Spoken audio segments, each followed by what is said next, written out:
తక్కువ సమయంలో ఎక్కువ ఇన్ఫర్మేషన్ తెలుసుకోవడమే స్మార్ట్ పీపుల్ చేసే పని. న్యూస్ పేపర్ లాంటి క్లారిటీ, న్యూస్ ఛానల్స్ కంటే క్వాలిటీ. ఏంటి ఇంకేంటి? 4 Sides TV app download it.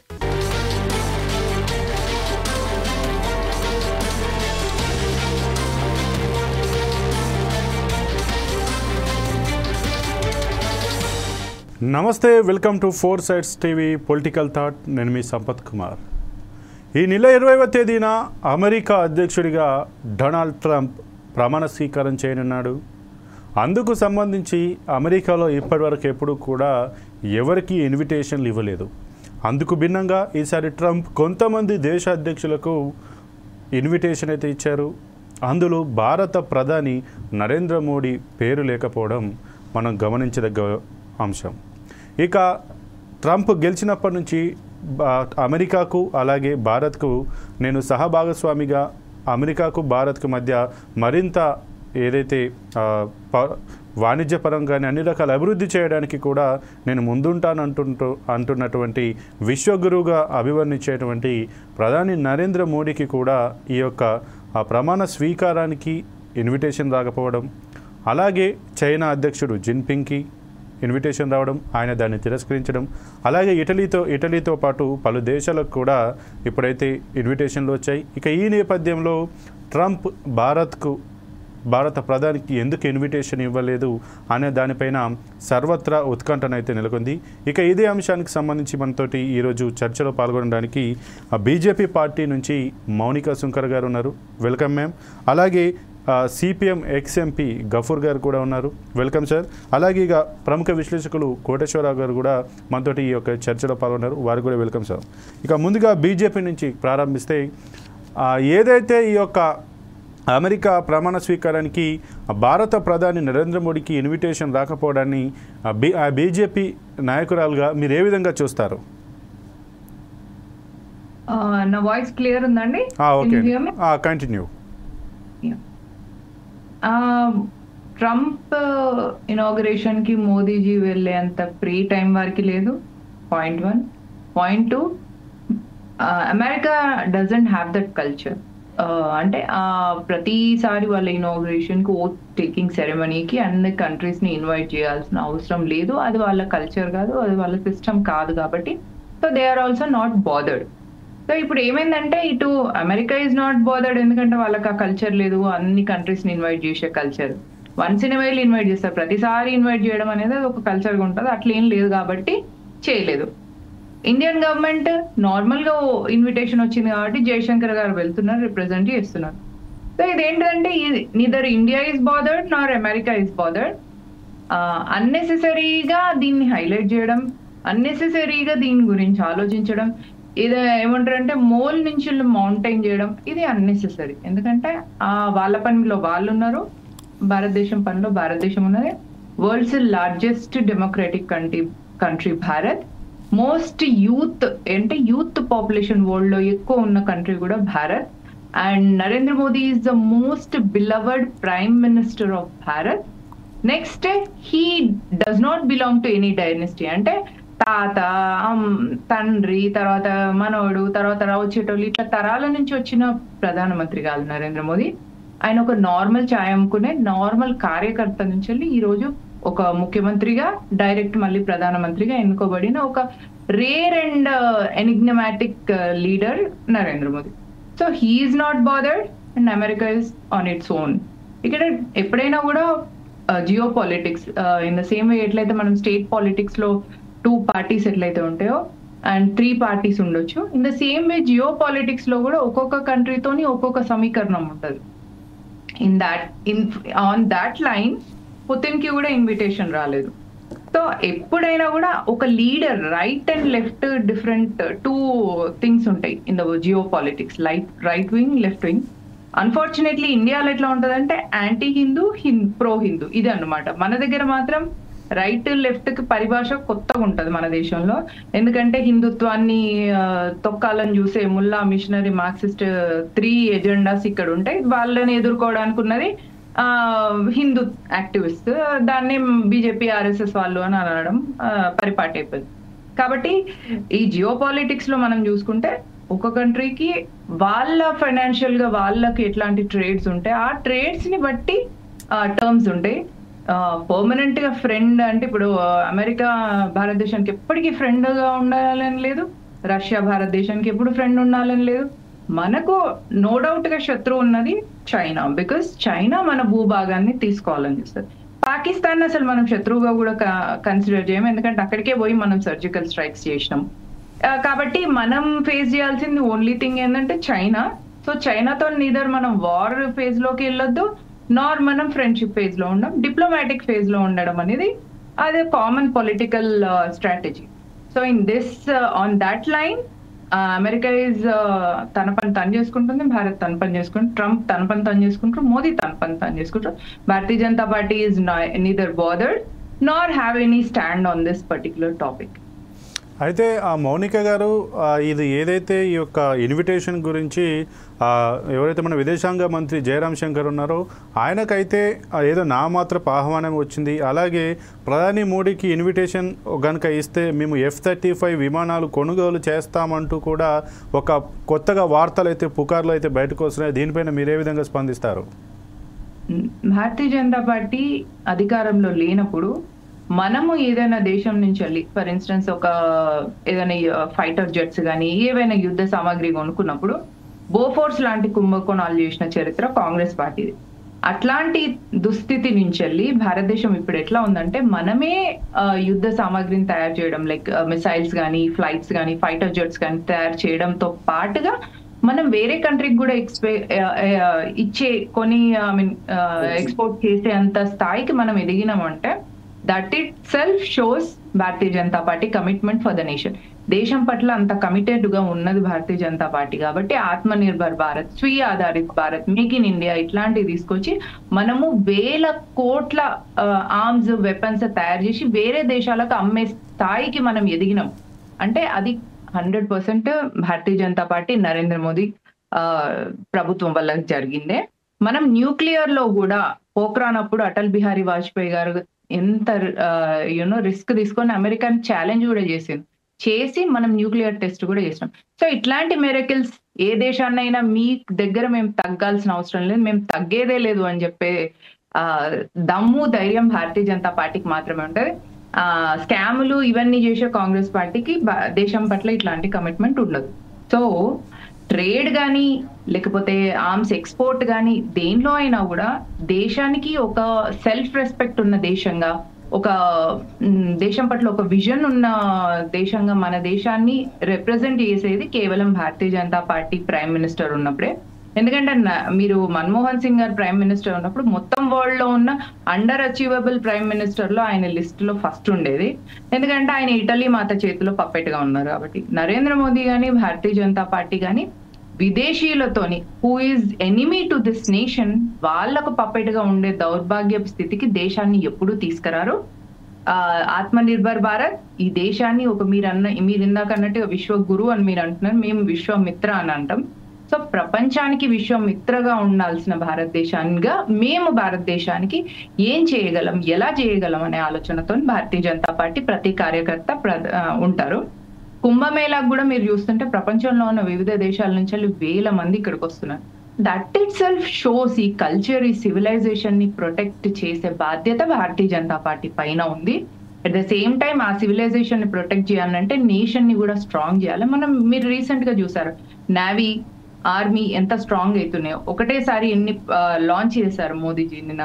It is a shocking news. And at the same time ఇట్లాంటి షాక్స్, ఇట్లాంటి స్ట్రెంథనింగ్ మన ఆర్మీని కానీ నేవీని కానీ వీటిని స్ట్రెంథన్ చేసే క్యాపబిలిటీ కేవలం భారతీయ జనతా పార్టీకే ఉంది. ఎందుకంటే ఇట్ హ్యాస్ గాట్ ఒక కమిట్మెంట్ ఉంది, ఆ ఐడియాలజీ కమిట్మెంట్ ఫర్ ద దేశం కోసం ఆ కమిట్మెంట్, ధర్మం కోసం ఈ కమిట్మెంట్, దేవాలయ రక్షణ కోసం ఈ కమిట్మెంట్ కేవలం భారతీయ జనతా పార్టీకే ఉంది.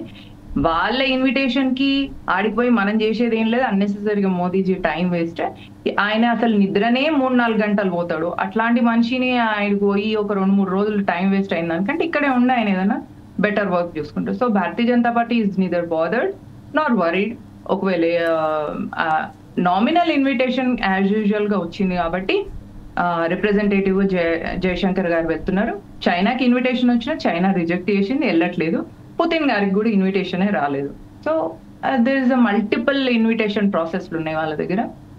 Everything depends on the trade between 2 countries. So దీన్ని పెద్ద చూడక్కర్లేదు.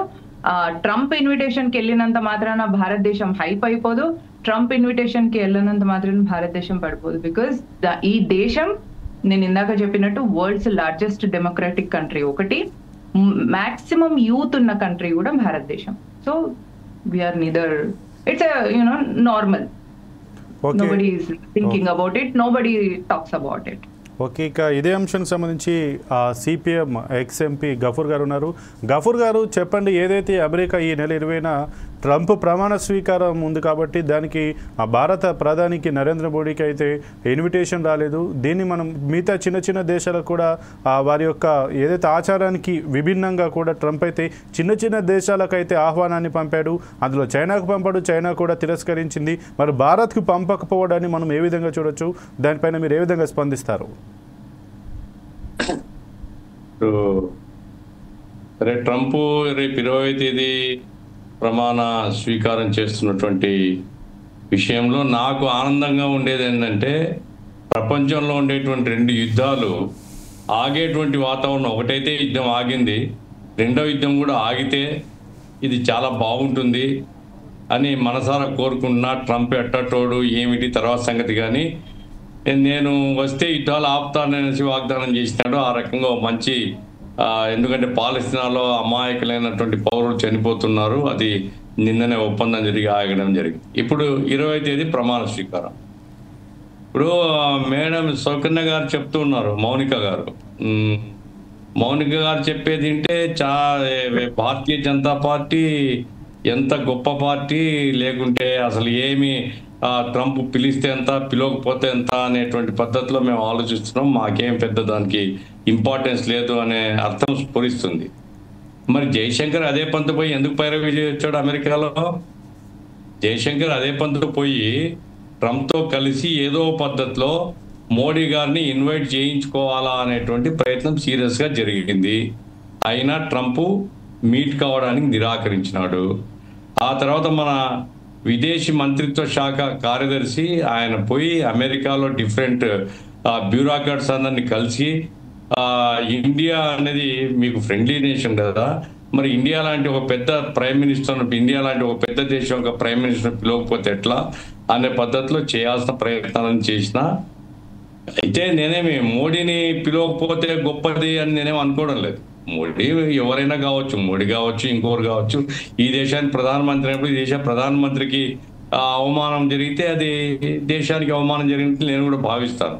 అయితే ఇప్పుడు అంత ఉదాత్తమైనటువంటిది ఏం లేదండి, వాళ్ళు చెప్పేంత ఉదాత్తం కాదు. మోడీ ఎలక్షన్, మన ట్రంప్ ఎలక్షన్స్ కంటే ముందు అహ్మదాబాద్ పిలిపించి ఎన్ని కోట్లు ఖర్చు పెట్టినారు లెక్కలు చూడమనండి, ఎన్నిసార్లు కౌగిలించుకున్నారు స్టేజ్ మీద లెక్కలు చూడమని. ఆ ఫోటోలన్నీ ఉంటాయి ఇప్పటికీ.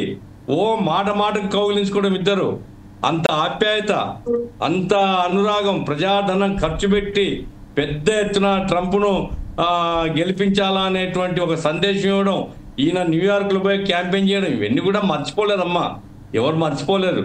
ఏమైనప్పటికీ భారత ప్రధానమంత్రిని పిలిచి ఉండాలా. అమెరికాలో ఇప్పుడు అదొక మెంటల్ కేసు ఆ ట్రంప్ది. ఎవరితో ఎప్పుడు స్నేహంగా ఉంటాడో, ఎప్పుడు ఎవరితో దేశిస్తాడో, ఒకరిని తిడతాడు, సాయంకాలానికంతా మళ్ళీ మాట మారుస్తాడు. ఏమైనప్పటికీ మన దేశం యొక్క ప్రధానమంత్రిని పిలవాలి, ఎవరైనా కావచ్చు, ఇండివిజువల్ పిలవాలి. పోతామా లేదా మన ఇష్టం. ఇప్పుడు చైనాని పిలిచారు, మేము పోమని చెప్పేస్తున్నారు.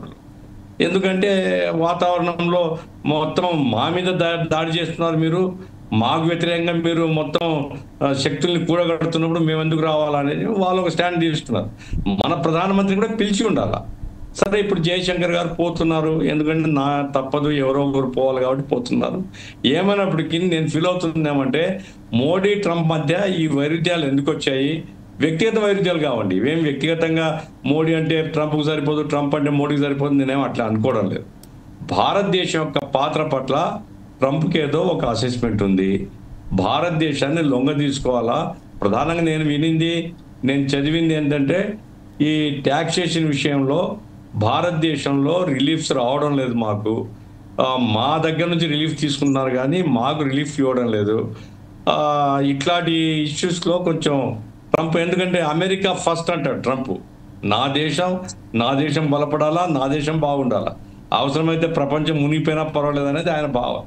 కాబట్టి ఆయన అమెరికా జాతీయత అనే భావం నుంచి బయలుదేరినప్పుడు అమెరికాలో ఉండే పెట్టుబడిదారుల ప్రయోజనానికి ఇండియా ప్రభుత్వం యొక్క వైఖరికి ఎక్కడ తేడా ఉంది అనిపిస్తుంది.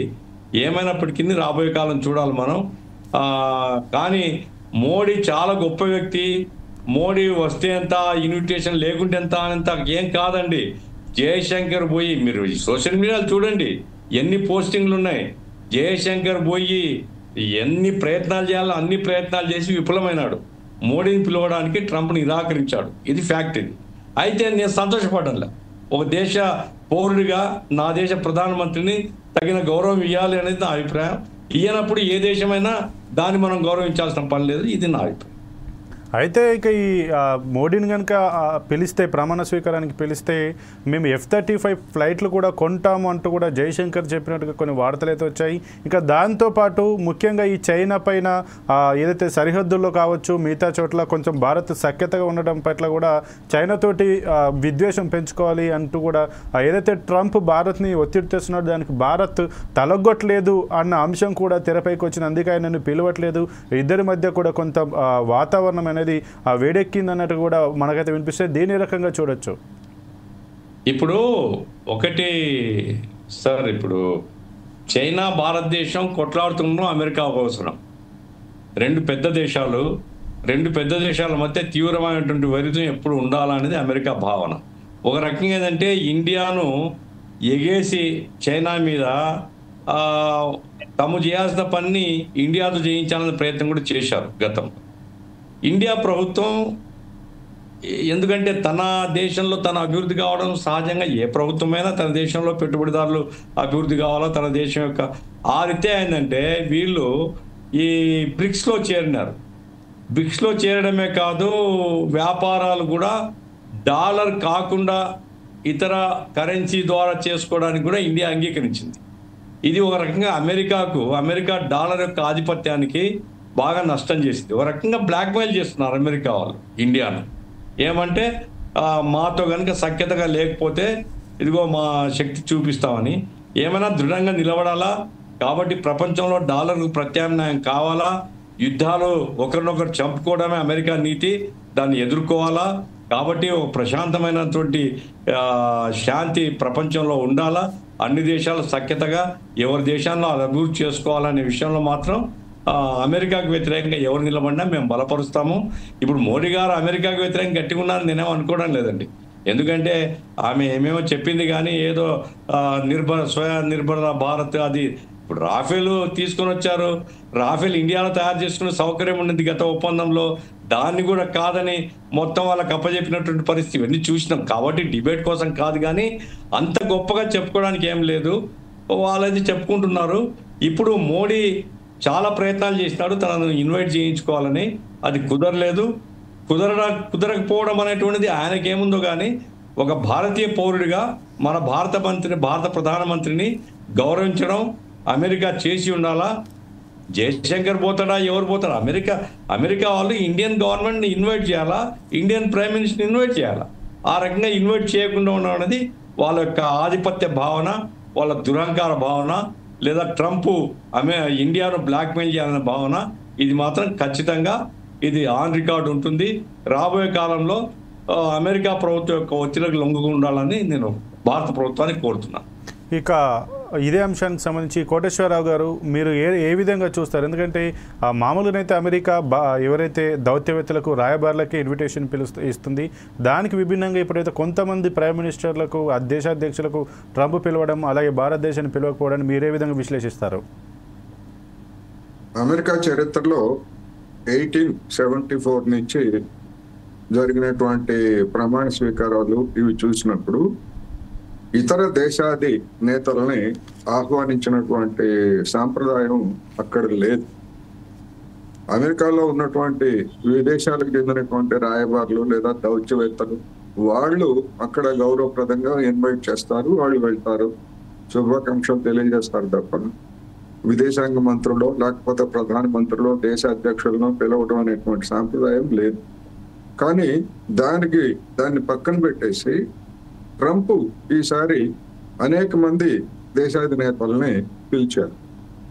అనేక మంది దేశాధినేతలను పిలిచినప్పుడు మరి ప్రపంచంలో అత్యంత పెద్ద ప్రజాస్వామిక దేశంగా మన దేశం ఉన్నప్పుడు, లేదా మన సహజ భాగస్వామి అని చెప్పేసి అదే ట్రంప్ గతంలో పెట్టినప్పుడు, లేదా జిగిని దోస్తుగా నరేంద్ర మోడీ గారు ట్రంప్ ఉన్నప్పుడు మోడీ గారికి ఎందుకు రాలేదు, లేదా భారత ప్రధానికి ఎందుకు రాలేదు అనేటువంటిది సహజంగానే చర్చ వస్తుంది. ఇక్కడ సోషల్ మీడియాలో కానివ్వండి, లేదా బీజేపీ నాయకులు కానీ అందరిని ద్రాక్ష పుల్లన అన్నట్టుగా మాట్లాడుతున్నారు. వాళ్ళు పిలిస్తే అంత, పిలవకపోతే అంత అని. అంతవరకు ఓకే, దాన్ని మనం తప్పు పట్టక్కర్లేదు. పిలిస్తే అంత, పిలవకపోతే అంత. కానీ పిలవడం కోసం ఎందుకు పైరువేలు చేసుకున్నారు అనేటువంటిది ప్రశ్న. అది పరువు తక్కువ దేశానికి మనం యావత్ భారత జాతికి పరువు తక్కువ. ఒక దేశానికి అధ్యక్షుడు అది పదవి స్వీకారం చేస్తా ఉంటే మమ్మల్ని పిలవండి పైరువే చేసుకోవడం అనేది నిజంగా చాలా అవమానకరమైనటువంటిది. అది నేను చెప్పట్లేదు, లేదా గఫూర్ గారు చెప్పట్లేదు. సుబ్రహ్మణ్య స్వామి బీజేపీ నాయకుడు, మాజీ ఎంపీ, ఆయన చెప్పాడు. అదేవిధంగా అనేక మంది రాశారు, విశ్లేషకులుగా ఉన్నటువంటి వాళ్ళు అనేక మంది రాశారు. ఈ విధంగా పైరువేలు చేశారు లాస్ట్ మినిట్ వరకు అని చెప్పి రాశారు. కొన్ని సుబ్రహ్మణ్య స్వామి ఆ విధమైనటువంటి ప్రకటన చేస్తే నరేంద్ర మోడీ గారికి అవమానకరం కదా. మరి ఆయన మీద ఇంతవరకు యాక్షన్ తీసుకోలేదు, లేదా సుబ్రహ్మణ్య స్వామి చేసినటువంటి ప్రకటన వాస్తవం కాదని, లేదా మేము అటువంటి ప్రయత్నాలు చేయలేదు అనేటువంటి ఎక్కడ ఒక్క ప్రకటన కూడా రాలేదు. అంటే దాని అర్థం ఏమిటి? ఎందుకు మౌనంగా ఉంటున్నారు అనేటువంటి ప్రశ్న. అందువలన నరేంద్ర మోడీ గారిని లేదా భారత ప్రధాని ఆహ్వానించుకోవడం వెనుక ఒక విధంగా చెప్పాలంటే అది మోడీ గారితో ఉన్నటువంటి సంబంధాలు ఇటీవల కాలంలో కొంత దెబ్బతిన్నాయి అనేది కూడా మనం చెప్పాలి. ఎందుకు? అది నరేంద్ర మోడీ గారి వైపు నుంచి కూడా అటువంటి ఆయన కూడా గుణపాఠం నేర్చుకున్నారు. ఒక గుణపాఠం మోడీ గారు.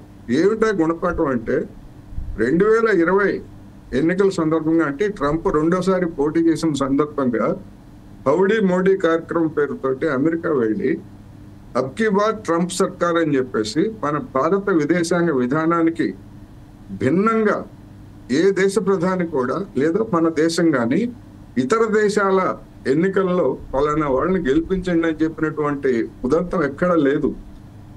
ఏకంగా భారత ప్రధానిగా ఉన్నటువంటి వ్యక్తి అబ్కీ బార్ ట్రంప్ సర్కార్ అని చెప్పేసి అక్కడ చట్టపట్టాలు వేసుకొని తిరిగినటువంటి దృశ్యం చూసిన తర్వాత ఆ ఎన్నికల్లో ట్రంప్ ఘోరంగా ఓడిపోయిన తర్వాత మరి ప్రత్యర్థిగా ఉన్నటువంటి జో బైడెన్ అధికారానికి వచ్చాడు. మరి ఆ జో బైడెన్ తోటి అటువంటి ఎన్నికల ప్రచారం చేసిన తర్వాత మన దేశం కాదు, ఇంకొక దేశంతో ఎట్లా ఉంటారు అనేటువంటి కనీసం రాజనీతి అనేటువంటిది మరి విశ్వగురువుగా చెప్పుకునేటువంటి మోడీ గారికి ఆ రోజు ఎందుకు లేకపోయింది? అందువలన ఆ పాపం లేదా ఆ తప్పిదం, రాజకీయపరమైనటువంటి తప్పిదం, ఇప్పుడు దాన్ని ట్రంప్ కక్ష తీర్చుకున్నాడు అని కూడా కొంతమంది చెప్తున్నారు. సరే, కక్ష తీర్చుకున్నాడా లేదా అనేటువంటి అది వేరే అంశం. అయినా గఫూర్ గారు చెప్పినట్టు ఇటీవల కాలంలో జరుగుతున్నటువంటి పరిణామాలు ట్రంప్కి, ముఖ్యంగా అమెరికాకి, జో బైడెన్ అయినా ట్రంప్ అయినా ఒకటే, ఎవరైనా ఒకటే, వాళ్ళకి మింగుడు పట్టడం లేదు. ఎందుకు అంటే మన పక్కనే ఉన్నటువంటి బంగ్లాదేశ్లో చిట్టగాంగ్ రేవు ప్రాంతంలో అమెరికా వాడు ఒక సైనిక స్థావరం పెట్టడానికి షేక్ హసీనా ప్రభుత్వాన్ని అడిగితే ఆమె తిరస్కరించింది. అందుకని ఆమెను కూల్చేశాడు. అమెరికా వాడు కుట్ర చేసి అక్కడ ఆమెను కూల్చేసిన తర్వాత ఇప్పుడు అక్కడ ఉన్నటువంటి ప్రభుత్వంతో మంత్రాలు జరిపి భారతదేశానికి, చైనాకి, మొత్తం ఆ ప్రాంతంలో ఉన్నటువంటి దేశాలన్నిటికీ ఎసరు పెట్టే విధంగా ఒక మిలిటరీ కేంద్రాన్ని ఏర్పాటు చేయాలనేటువంటి ప్రయత్నాలు అమెరికా చేస్తూ ఉంది. అది నరేంద్ర మోడీ గారు భారత ప్రధానిగా ఉన్నా, లేదా మరొక పార్టీకి చెందినటువంటి వాళ్ళు భారత ప్రధానిగా ఉన్నా కానీ భారత ప్రయోజనాలకు అది చాలా తీవ్రమైనటువంటి దెబ్బ. దాన్ని మనం అంగీకరించడం లేదు, అనివార్యంగా అంగీకరించకూడదు. ఎందుకంటే పక్కనే ఉన్నటువంటి డిగో గార్షియా హిందూ మహాసముద్రంలో ఉన్నటువంటి అమెరికా నౌకా కేంద్రం నుంచే మనం భయపడుతున్నాం. అలాంటిది ఏది 1700-1800 కిలోమీటర్ల దూరంలో, అలాంటిది మన సరిహద్దు, మన ఇంటి ముంగట అమెరికా మిలిటరీ కేంద్రం పెట్టడం అంటే అది చాలా ప్రమాదకరం అనేటువంటి ఒకటి. రెండోది, గాల్వన్ ఉదంతం అనేటువంటి కూడా అమెరికా సృష్టించినటువంటి పెట్టినటువంటి తంపులో భాగం అనేటువంటి కూడా కొంతమంది చెప్తున్నారు. సరే, ఏమైనా దాని నుంచి బయటపడి 2 దేశాలు సాధారణ సరైన సంబంధాలు నెలకొల్పుకోవడం అనేటువంటిది ట్రంప్ ఊహించలేదు. ఇవాళ ఈ రోజు గురువారం నాడు మనం మాట్లాడుకునేటువంటి సమయంలో GTRI global trade research centre వాళ్ళు ఒక నివేదిక విడుదల చేశారు. చైనా తోటి సంబంధాలను మీరు పెంచుకోండి, లేకపోయేట్లయితే రాబోయేటువంటి రోజుల్లో ఈ దేశంలో ఉన్నటువంటి ఎలక్ట్రానిక్ విద్యుత్ పరిశ్రమలు, అదేవిధంగా సోలార్ సెల్స్ పరిశ్రమలు దెబ్బతింటాయని చెప్పేసి నరేంద్ర మోడీ గారి మీద ఒత్తిడి ఇచ్చారు. దానిలో భాగంగానే చైనా పెట్టుబడుల్ని మేము రానివ్వమని చెప్పినటువంటి ప్రభుత్వం దాన్ని సడలించడానికి నిర్ణయించింది. ఇవన్నీ కూడా అమెరికాకి అంగీకారమైనటువంటి కానిటువంటి అంశాలు. అందుకని డిఫరెంట్ రీజన్స్ దీని మీద చేశాయి. గఫూర్ గారు చెప్పినట్టుగా అంతమందిని అనేక మందిని పిలిచి జిగిని దోస్త్ అనుకుని, లేదా భాగస్వామి ఇంకొకళ్ళు ఎవరు లేరు, మేమంతా విడదీయలేని కవలలు అన్నట్టుగా చెప్పినటువంటిది చేయకపోవడం అనేటువంటిది నిజంగానే భారతదేశానికి, నరేంద్ర మోడీ గారికి వ్యక్తిగతంగా అవమానం అని మనం అనుకోక్కర్లే. భారతదేశానికి అవమానం. ఏమైనప్పటికీ ఈ రాబోయేటువంటి రోజుల్లో ఈ పరిణామాలు ఎలా ఉంటాయి ఏమిటనేటువంటిది కూడా ఆలోచిస్తున్నారు. భారతదేశం మీద కూడా మిగతా దేశాలతో పాటు ఇప్పుడు కెనడా, మెక్సికో, చైనా మీద ప్రకటించినట్టుగానే భారతదేశం మీద కూడా డొనాల్డ్ ట్రంప్ ఆర్థిక పరమైనటువంటి దాడి చేయడానికి, అంటే ట్రేడ్ వార్ చేయడానికి సిద్ధంగా ఉన్నట్టు చెప్తున్నారు. ఎందుకు అంటే భారతదేశం అమెరికా మధ్య వాణిజ్యంలో మనది మిగులు ఉంది. మన దేశం నుంచి కొనుగోలు చేసేటువంటి వస్తువులు అమెరికాకి ఎక్కువ ఉన్నాయి, అమెరికా నుంచి మనం దిగుమతి చేసుకునేటువంటి వస్తువులు తక్కువ ఉన్నాయి. అందుకని గత కొద్ది సంవత్సరాలుగా అమెరికా ఏం చెప్తుందంటే, మా వస్తువులు మీరు ఎక్కువగా కొనండి, సమం చేయండి, దిగుమతులు ఎగుమతులు 2 సమం చేయండి, లేకపోతే మా డాలర్లన్నీ మీకు ఇవ్వాల్సి వస్తుంది అని ఒత్తిడి తెస్తా ఉంది. దానికి భారతదేశం అంగీకరించట్లేదు. ఎందుకంటే ఇక్కడ ఉన్నటువంటి కార్పొరేట్ల ప్రయోజనాలను కూడా కాపాడాలి కనుక భారత్ అంగీకరించట్లేదు. అందుకని ఇట్లా డిఫరెంట్ రీజన్స్ దీని వెనకాల ఉన్నాయనేది నా అభిప్రాయం. ఓకే, ఇక ఈ చర్చా కార్యక్రమంలో మరొక ప్రముఖ విశ్లేషకులు మామిడి గిరిధర్ గారు కూడా జూమ్లో అందుబాటులో ఉన్నారు. గిరిధర్ గారు, వెల్కమ్ అండి. ఇక ఏదైతే ఈ నెల 20న ట్రంప్ ప్రమాణ స్వీకారానికి భారత ప్రధాని నరేంద్ర మోడీకి ఇన్విటేషన్ రాలేదు. ఇక ఇన్విటేషన్ ఇవ్వాలంటూ కూడా ఫైర్ రైవేలు జరిగాయి. అలాగే F-35 విమానాలు కూడా కొంటాం, ఆయనకు ఇన్విటేషన్ ఇస్తా అంటూ కూడా కొన్ని అయితే చెప్పినటువంటి పరిస్థితి. ఇక సొంత పార్టీ సభ్యుడైనటువంటి మాజీ ఎంపీ అయినటువంటి సుబ్రహ్మణ్యన్ కూడా ఇది చెప్పారు. కొంతమంది విశ్లేషకులు కూడా దీన్ని అభివర్ణించారు. దీని గురించి మీరు ఏ విధంగా స్పందిస్తారు? మీకు ఇక్కడ ఉన్నటువంటి కో ప్యానలిస్ట్ కి, మీ ప్రేక్షకులందరికీ నమస్కారం అండి. సరే, మనకు మోదీ గారు అవమానించబడ్డారన్నా లేదా మన భారతదేశానికి వ్యతిరేకంగా ఏదో జరిగిందంటే కనుక చాలా సంతోషపడేటువంటి వాళ్ళు చాలా మంది ఉన్నారు. వాళ్ళ విశ్లేషణలు ఎలాగో అలాగే ఉంటాయి. కాబట్టి దాని గురించి మనం పెద్దగా పట్టించుకొని అక్కర్లేదు. వాళ్ళకు ఈ దేశంలో రెలవెన్స్ లేనటువంటి వాళ్ళు గబ్బిళాల్లాగా ఉంటారు. వాళ్ళని ఏమైనా ఆపలేం మనం. అలాంటి వాళ్ళు ఉంటారు. సుబ్రహ్మణ్య స్వామి గారు కూడా అదే కోవకు చెందినటువంటి ఆయన ఇప్పుడు ఎవరు పట్టించుకోవట్లేదు. అందుకనే ఆయన కంప్లీట్గా ఇర్రెలవెంట్ చేశారు. అలాంటి వాళ్ళే మనకు చాలా మంది ఉన్నారు. ఎస్పెషల్లీ కమ్యూనిస్ట్ భావజాలం ఉన్నటువంటి వాళ్ళు చాలా మంది ఉన్నారు. వాళ్ళని పక్కన పెడదాం. జియో స్ట్రాటజిక్ గా ఈ రోజు డొనాల్డ్ ట్రంప్ ఎలా ప్రవర్తిస్తాడు అని ఎవరు ప్రెడిక్ట్ చేయలేకపోతున్నారు. ఆయన మిత్రులకు కావచ్చు, శత్రువులకు కావచ్చు, అందరికీ కూడా ఒక విధమైనటువంటి తలనొప్పిగా తయారవుతున్నాడు. కాబట్టి ట్రంప్ రాగానే ఏదో చాలా అద్భుతాలు జరిగిపోతాయి అనుకున్నటువంటి వాళ్ళకు కూడా కంగు తింటున్నారు. లేటెస్ట్ పరిస్థితి ఏంటంటే మనం చూసింది, ఇజ్రాయెల్లో ఉన్నటువంటి ఈ గాజా సీజ్ ఫైర్ ఏదైతే ఒప్పందం జరిగిందో అది ట్రంప్ ఒత్తిడి వల్ల జరిగింది. బెంజమిన్ నెతన్యాహు కావచ్చు, లేదా అక్కడ ఉన్నటువంటి ఇజ్రాయెల్ ప్రభుత్వం కావచ్చు, ఈ సీజ్ ఫైర్ ఎప్పుడై ఏదైతే ఈ కోణంలో వచ్చిందో దీనిని వాళ్ళు వ్యతిరేకిస్తున్నారు. ఎందుకంటే హమాస్ ఏం చెప్పిందంటే, రోజుకు ఒకరినో ఇద్దరినో రిలీజ్ చేస్తాము, మీరు 100 మంది రిలీజ్ చేయండి, చేసిన తర్వాత మళ్ళీ వారం తర్వాత ఇంకిద్దరిని రిలీజ్ చేస్తాం, ఇలా కొన్ని నెలలు దీన్ని సాగదీయాలని చెప్పేసి వాళ్ళు ప్రయత్నం చేస్తున్నారు. అది ఈరోజు డొనాల్డ్ ట్రంప్ ప్రభుత్వం దాన్ని ఒత్తిడి చేసి దాన్ని వీని మీద ఫోర్స్ చేసింది ఇజ్రాయెల్ మీద. రాబోయే ప్రభుత్వం కూడా మనల్ని నట్టేట ముంచితే ఇంకేమవుతుందన్న పరిస్థితుల్లో వాళ్ళు అది అంగీకరించక తప్పలేదు వాళ్ళకు. దానివల్ల ఏమవుతుందంటే మళ్ళీ హమాస్ చేతికే వీళ్ళంతా వాళ్ళ అస్త్రాలన్నీ ఇస్తున్నారు. రోజుకి 300-400 ట్రక్కులు అక్కడికి వెళ్ళాలి అని చెప్పి ఈ కండిషన్స్ అన్ని వాళ్ళు పెట్టారు. ఈ కండిషన్స్ వల్ల అక్కడ ఏమవుతుందంటే ఇవన్నీ కూడా హమాస్ కబ్జాలకు వెళ్తున్నాయి. హమాస్ దగ్గర వాళ్ళ దగ్గర ఇంధనం ఉంటుంది, వాళ్ళ దగ్గర అన్ని వనరులు ఉంటాయి. వాళ్ళ ప్రజల దగ్గర నుంచి వాళ్ళు సొమ్ము దోచుకుంటున్నారు. ఇక్కడ వెళ్ళినటువంటి ఎయిడ్ అంతా కూడాను వాళ్ళు దాచిపెట్టడం, దాన్ని అమ్ముకోవడం, ఫ్రీగా పంపించినా కూడా వాళ్ళు దాన్ని అమ్ముకొని పైసలు చేసుకుంటున్నారు. కాబట్టి మళ్ళీ అటువంటి ఒక రాక్షస జాతికి ఒక కూటమికి మళ్ళీ అస్త్రాలు ఇచ్చి వాళ్ళకి శక్తిని ఇచ్చినట్లే అయింది. కాబట్టి డొనాల్డ్ ట్రంప్ ఎలా ప్రవర్తిస్తాడని ఎవరు చెప్పలేరు. ఫర్ ఇన్స్టెన్స్ మనకు గతసారి ఆయన ప్రెసిడెంట్ గా ఉన్నప్పుడు మన మీద ఒత్తిడి తీసుకొచ్చి ఇరాన్ నుంచి ఆయిల్ కొనడాన్ని ఆయన ఆపించాడు. ఆయన ఇరాన్ దగ్గర నుంచి వస్తున్నటువంటి ఆయిల్ మనకు ఉన్నటువంటి రిఫైనరీస్ అన్నింటిలో కూడాను సరిగ్గా దానికి సింక్ అయినటువంటి మన ఈ రిఫైనరీస్ దానికి అనుగుణంగా మనం కట్టుకున్నాం. కాబట్టి దాని నుంచి ఆపాడు ఆయన. అలాగే మన మీద బెదిరింపులు, అప్పుడు క్లోరోక్విన్ లాంటివి మనం ఇవ్వకపోతే కనుక ఏం చేస్తాను చూడండి బెదిరించడం, ఇవన్నీ చూసాం. అలాగే ఎలక్షన్ జరుగుతున్నప్పుడు కూడా Modi is a fantastic man అన్నాడు. కానీ మళ్ళీ భారతదేశం మాకు ట్రేడ్ మాకు మోసం చేస్తున్నారని చెప్పి ఆయన స్టేట్మెంట్ కూడా చూసాం మనం. ఆల్రెడీ 10% భారతదేశం మీద కూడా టారిఫ్స్ వేస్తాను అని అంటున్నాడు ఆయన. సో ఆయన ఎవరిని ఎలా పీడిస్తాడు అనేది ఎవరు చెప్పలేకుండా ఉన్నారు. సొంత కూటమి అంటే సొంత అలైస్ కూడా ఈరోజు ఆయనని నమ్మేటువంటి పరిస్థితి లేదు. నేటో కావచ్చు, యూరోప్ కావచ్చు, లేదా మనకు జపాన్, కొరియా, టైవాన్ వీళ్ళందరూ కూడాను ప్రాణాలు అరిచేతిలో గుప్పెట్లో పెట్టుకొని వాళ్ళు బిక్కుబిక్కుని ఉన్నారు. ట్రంప్ వస్తే ఎవరితో ఎలా ప్రవర్తిస్తాడో తెలియట్లేదు. అలాగే మెక్సికో కావచ్చు, అలాగే మనకు కెనడా కావచ్చు, ఇవన్నీ కూడాను ట్రంప్ యొక్క పరిస్థితి ఎలా ఉంటుంది ప్రిడిక్ట్ చేయలేని పరిస్థితిలో వీళ్ళు అందరూ ఉన్నారు. కానీ చైనాకి ట్రంప్ టీమ్ ఫోకస్ అంతా కూడాను యాంటీ చైనా ఉండబోతుంది. యాంటీ చైనా మీద వాళ్ళ ఫుల్ ఫోకస్ పెట్టాలి. కాబట్టి మిగతా ప్రపంచంలో ఉన్నటువంటి ఈ గొడవలు ఏవైతే ఉన్నాయో వీటినన్నింటినీ ఆపాలి అన్న దిశగా వాళ్ళు ప్రయత్నాలు చేస్తున్నారు. ఇప్పుడు మన గల్ఫ్లో, వెస్ట్ ఏషియాలో మనకు రమారమి అక్కడ శాంతి వచ్చినట్లే. అక్కడ మనకు అంటే ఇప్పటిలో యుద్ధం అక్కడ ఆగిపోతుంది. అన్లెస్ ఇరాన్ ఏమైనా పిచ్చి చర్య చేస్తే మళ్ళీ దానికి ఏమైనా ప్రతీకారం ఉంటుందో లేదో మనకు తెలియదు. బట్ మోర్ ఆర్ లెస్ అక్కడ ఇప్పుడు కొంత స్టెబిలిటీ అన్నది వస్తుంది. రెండవది ఆయన చెప్పారు మొదటి రోజునే నేను యుక్రెయిన్ యుద్ధాన్ని ఆపేస్తాను అన్నాడు ఆయన. సో చూద్దాం అది ఏమవుతుందో, అది ఏ దిశగా వెళ్తుందో మనం చూద్దాం.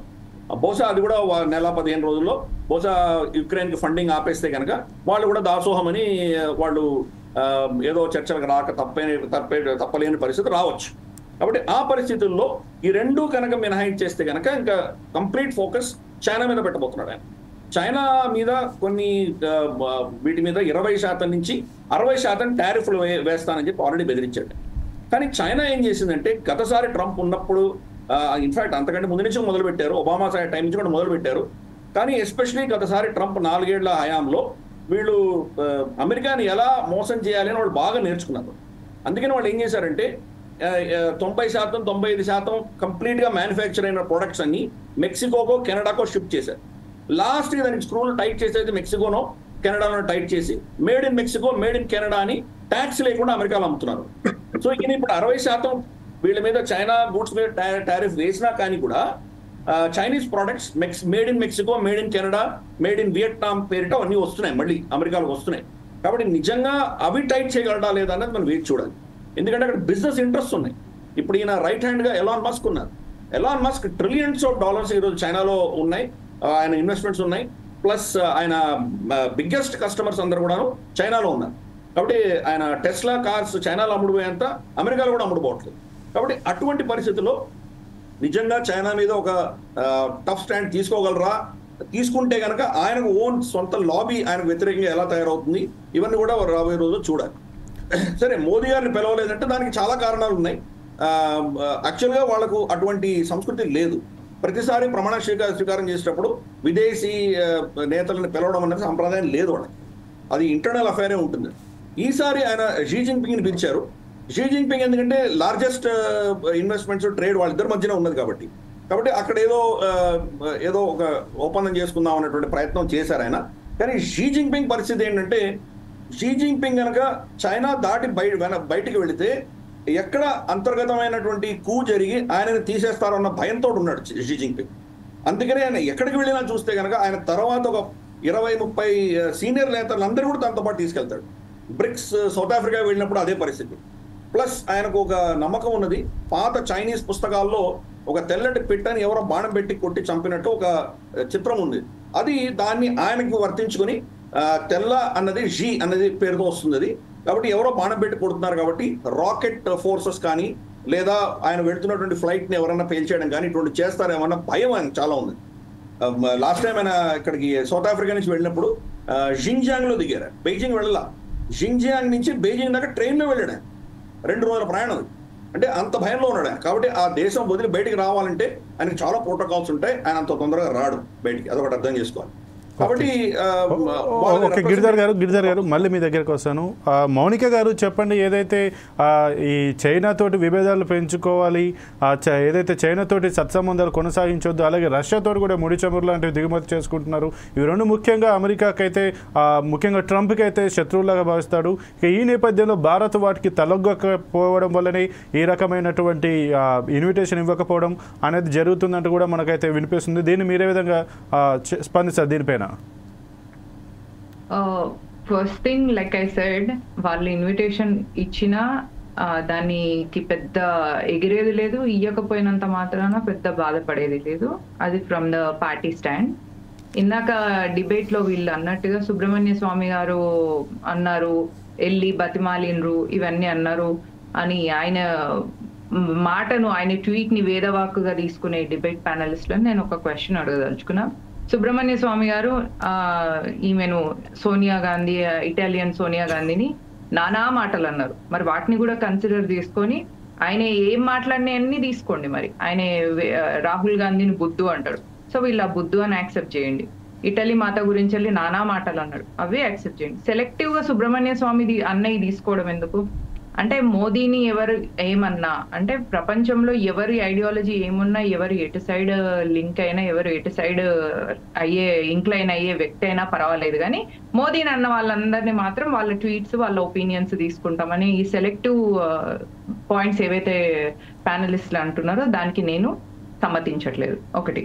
నెక్స్ట్, క్వాడ్ లీడర్స్ తోని మీటింగ్ అయినప్పుడు కూడా నరేంద్ర మోదీ గారు అమెరికా వెళ్ళినప్పుడు అక్కడ ట్రంప్ ని కలవలేదు, హ్యారిస్ ని కలవలేదు. అంటే మోదీ క్లియర్ గా డిప్లొమాటిక్ గా I neither support Republican party not the democratic party అనేది అక్కడ క్లియర్ గా ఆయన చూపించి వచ్చేసాను.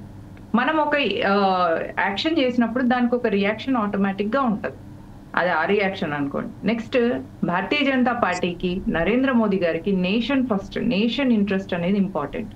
అందుకనే నేను చెప్తున్నాను, నావల్ కాంబాట్ లో మనము సాగర్ మంత్ర కింద మనం మన ఆర్మీని, నేవీని, ఎయిర్ ఫోర్స్ ని చాలా పవర్ఫుల్ గా చేస్తున్నాం, స్ట్రెంగ్తన్ చేస్తున్నాం, భారతదేశాన్ని ఆత్మ నిర్భర్ చేస్తున్నాం.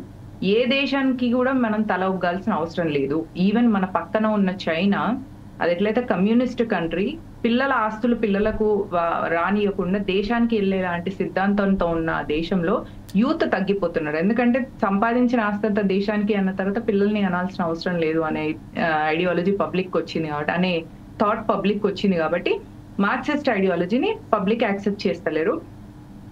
అక్కడ ఆర్మీ ఆఫీసర్ ఎవరైనా చనిపోయినా కూడా వాళ్లకు అంత్యక్రియలకు పెద్ద ఏమి ఉండదు, కూడా వాల్యూ కూడా ఉండదు. అది చైనా థింగ్. కానీ మన దేశంలో ఆర్మీ ఆఫీసర్ ఒక వ్యక్తి చనిపోయిండు అంటే అతనికి ఆ ఊర్లో ఉన్న వాళ్ళందరూ వెళ్తారు ఆ దర్శనం, అంత్యం దర్శనం చేసుకోవడానికి. సో ఇది మన కల్చర్, ఇది మన సివిలైజేషన్. కాబట్టి మన సివిలైజేషన్ కి, మన కల్చర్ కి దగ్గరగా ఉండి మన నేషన్ ని first, nation first, party next, family అసలు లేనే లేదు. ఇది భారతీయ జనతా పార్టీలో ఉండే అటల్ బిహారీ వాజ్పేయి వంటి ప్రైమ్ మినిస్టర్ కానీ, నరేంద్ర మోదీ వంటి ప్రైమ్ మినిస్టర్స్ కి కానీ క్లియర్ గా ఉన్న ఐడియాలజీ. సో కాల్డ్ ఇప్పుడు యాంటీ బీజేపీ వాళ్ళు మాట్లాడినట్టు బీజేపీ ఆర్ఎస్ఎస్ ఐడియాలజీ, అది నేషన్ ఫస్ట్. కాబట్టి మీరు సుబ్రహ్మణ్య స్వామి గారి ఐడియాలజీని, పాయింట్ ని మీరు తీసుకుంటే దానికి ఎవరేం చేయలేరు. నెక్స్ట్, మనం ఏం బతిమాలాడాల్సిన అవసరం లేదు. మనం కొన్ని టైడ్స్ ఉంటాయి అనమాట, దాన్ని బతిమాలడం అనే తక్కువ పదాన్ని వాడి మోదీని కానీ బీజేపీని కానీ తక్కువ చేయాలని చూడడం అనేది చాలా నేరో మైండ్ సెట్ కింద నేను అనుకుంటా. బతిమాలడం కాదు, డిప్లొమాటిక్ టైస్ ఉంటాయి, ట్రేడ్స్ ఉంటాయి. సో ఈ ట్రేడ్ మేము మీ దేశంతో చేస్తాం అన్నప్పుడు దీనికి కొన్నిటికి మనం కాంప్రమైజ్ అవ్వాల్సి ఉంటుంది. అట్లా కాంప్రమైజ్ అయ్యే వాటిలలో భారతీయ జనతా పార్టీ ఎప్పుడు కూడా దేశ స్వాభిమానాన్ని పనంగా పెట్టదు. ఎట్లయితే మనం ఇందాక నేను చెప్పినట్టుగా ఒబామా వెనుక మన్మోహన్ సింగ్ గారు వెళ్తున్నప్పుడు వరల్డ్ మొత్తం రాసింది ఏమని, world's under achievable prime minister. అదే కాంగ్రెస్ ప్రైమ్ మినిస్టర్ ఉంటే అట్లా ఉంటది దేశం గురించి.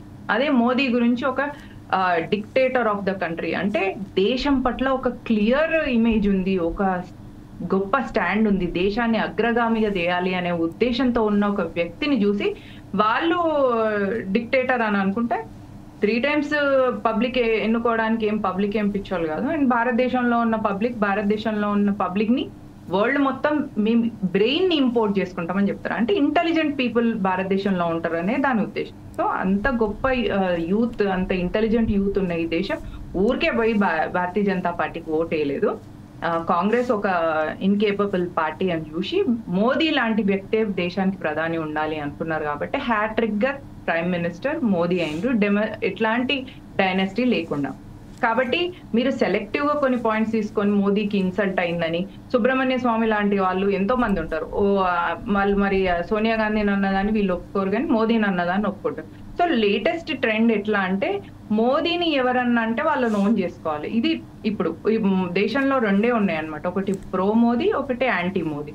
యాంటీ మోదీని అన్నోళ్ళందరూ ఒకటైపోయి మోదీ ఎక్కడన్నా అవకాశం దొరకంగానే అంటారు. మరి ఇదే అవకాశంగా నేను అడుగుతున్నా, క్వాడ్ మీటింగ్ అప్పుడు మోదీ సెప్టెంబర్లో అమెరికా వెళ్ళారు, మొన్ననే సెప్టెంబర్లో 3-4 నెలల కింద. అప్పుడు ఎలక్షన్ క్యాంపెయిన్ అయినప్పుడు ఆయన ట్రంప్ కి సపోర్ట్ చేయలేదు, హ్యారిస్ కి సపోర్ట్ చేయలేదు. మరి దాని గురించి కూడా మాట్లాడొచ్చు కదా, మాట్లాడరు. ఎందుకంటే మోదీని ఇన్సల్ట్ చేయడం, తద్వారా దేశాన్ని, ఎంత మోదీ మీద ద్వేషం అంటే దాని నుంచి దేశాన్ని ఇన్సల్ట్, అంటే మోదీ మీద ద్వేషం దేశం మీద ద్వేషం అయిపోయింది అనమాట. ఇప్పుడు అది ట్రెండ్ అయిపోయింది. మోదీని ఎందుకంత జీర్ణించుకోలేకపోతున్నారు, ఎందుకంత డైజెస్ట్ చేసుకోలేకపోతున్నారో మరి ఇక అది వాళ్ళ విచక్షణకి ఎదలాలి. I urge the viewers and I urge the people, social మీడియాలో అన్ని మీకు క్లియర్ గా ఉంటాయి.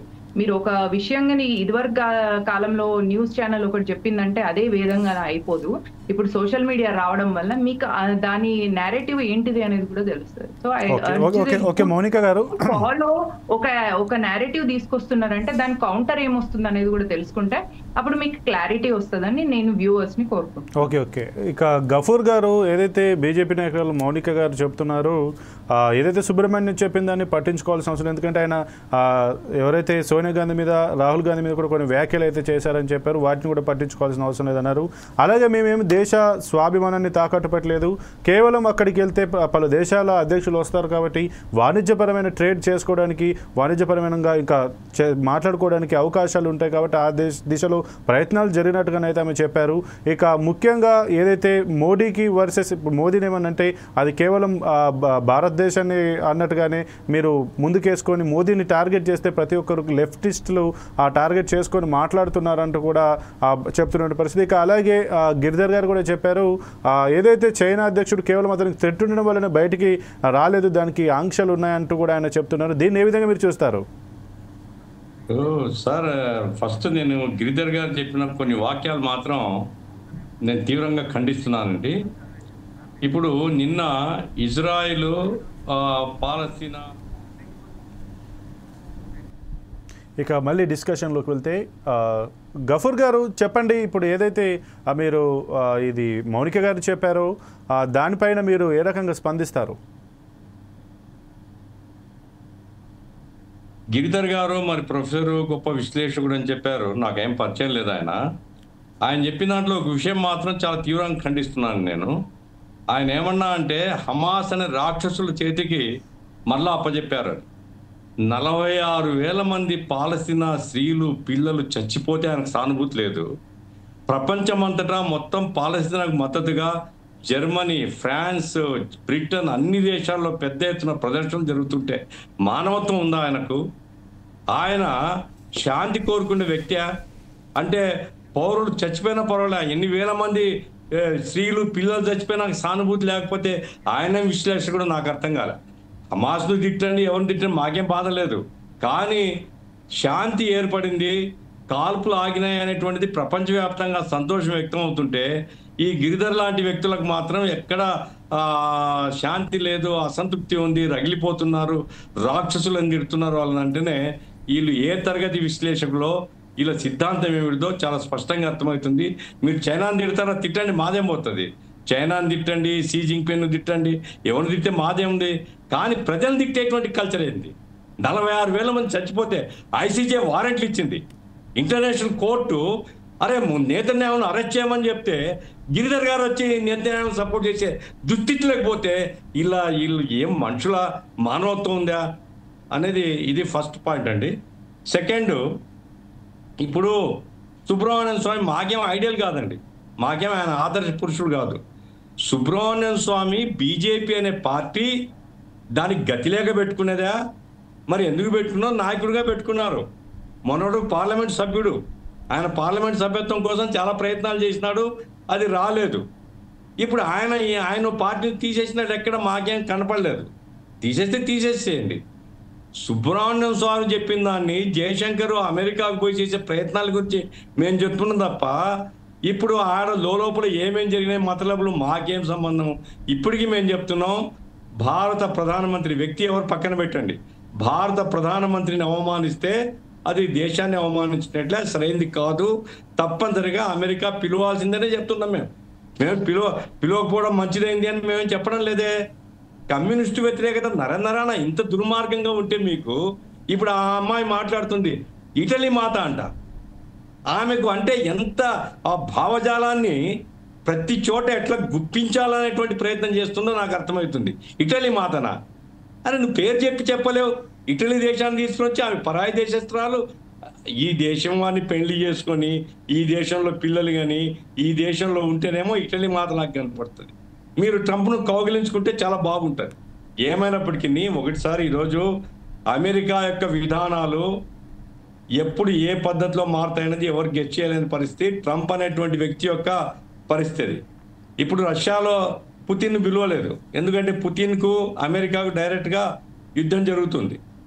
చైనాను పిలిచారు, చైనా పట్ల చాలా రిజర్వేషన్స్ ఉన్నాయి, చైనాను పిలిచారు, వాళ్ళు నిరాకరించారు. ఇండియాను కూడా పిలిచి ఉండాల్సింది, పోవాలని లేదా మన ఇష్టం, అది పిలిచి ఉండాలా, మోడీ గారిని పిలిచి ఉండాలా. పిలవకపోతే తప్పనిసరిగా ఇండియా పట్ల వాళ్ళు ఆధిపత్య భావజాలంతో ఉన్నారనేది మా అభిప్రాయం. మోడీ గారు పోతారా పోరా మోడీ గారు ఇష్టం, అది లేదా ప్రభుత్వం ఇష్టం, అంతే తప్ప ఒక దేశ ప్రధానమంత్రిని, ఒక పెద్ద ప్రజాస్వామ్య దేశం భారతదేశం లాంటి దేశాన్ని పిలవకపోవడం మంచిది కాదు. ఇక పోతే ఏంటంటే చైనాకు, ఇప్పుడు చైనా ఏమవుతుంది, షీ జిన్పింగ్ బెదిరిపోతున్నాడా, భద్రత లేని పరిస్థితి ఉన్నాడా, మనకి ఎందుకు సార్, ఆ దేశంలో ప్రజలు చూసుకుంటారు వాళ్ళు. మన మోడీ గారు ఎట్లున్నారో మనం మాట్లాడుకుందాం. కానీ ఇప్పుడు షీ జిన్పింగ్ అతను విమానం దిగి రైల్లో పోయినాడు, ఎంత జాగ్రత్తగా కనిపెడుతున్నారు. రైల్లో పోతే మనకేంటి, ఓడలో పోతే మనకేంటి, ఆ దేశం, నేను చెప్పేది ఏమిటంటే మీరు ఆ దేశం పోటీ పడదలుచుకుంటే ఒక్క మాట చెప్తానండి. మీరు ఈ దేశాన్ని మ్యానుఫ్యాక్చరింగ్ హబ్గా మారుస్తామన్నారు, ఏం చేశారు? 2 కోట్ల ఉద్యోగాలు ఇస్తామన్నారు, ఏం చేశారు? సాలిన 2 కోట్ల ఉద్యోగాలు. సిగ్గుపడరా మీరు? ఒక వాగ్దానం ప్రజలకు చేసిన తర్వాత అది అమలు చేయలేకపోతే సిగ్గుపడరా? దేశంలో నిరుద్యోగం ఎప్పుడూ లేనంత స్థితిలో ఉంది. ఈరోజు 5-6 వేల మందికి బీటెక్ పిల్లలు పనిచేస్తున్నారే, సిగ్గుండదా మీకు? ఈ దేశం యొక్క ఆత్మనిర్భర భారత్ అంటే ఏమిటిది? ఆత్మనిర్భరత అంటే విమానాలు కాదు, ఆత్మనిర్భరత అంటే ప్రతి ఒక్కరు స్వయంగా బతికేటువంటి వ్యవస్థ రావాలి. ఈరోజు బతకలేని పరిస్థితి ఈ దేశంలో ఉంది. దాని గురించి ఆలోచించండి. చైనాతో పోటీ పడండి, అమెరికాతో పోటీ పడండి, ఈ దేశాన్ని బాగు చేయండి, అది మా కోరిక. బాగు చేస్తే సంతోషం, బాగు చేయలేకపోతే జనమే మీకు దారి చూపుతారు. మూడోసారి గొప్పగా ఎన్నుకున్నారు.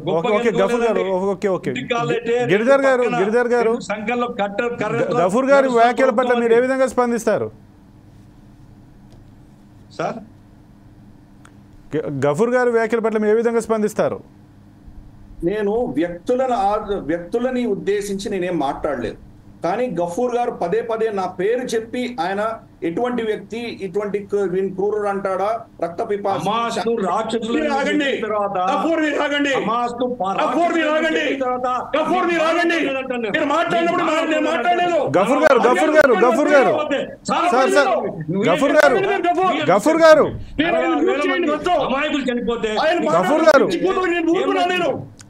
గఫూర్ గారు మాట్లాడివ్వండి, ఆయన మాట్లాడివ్వండి.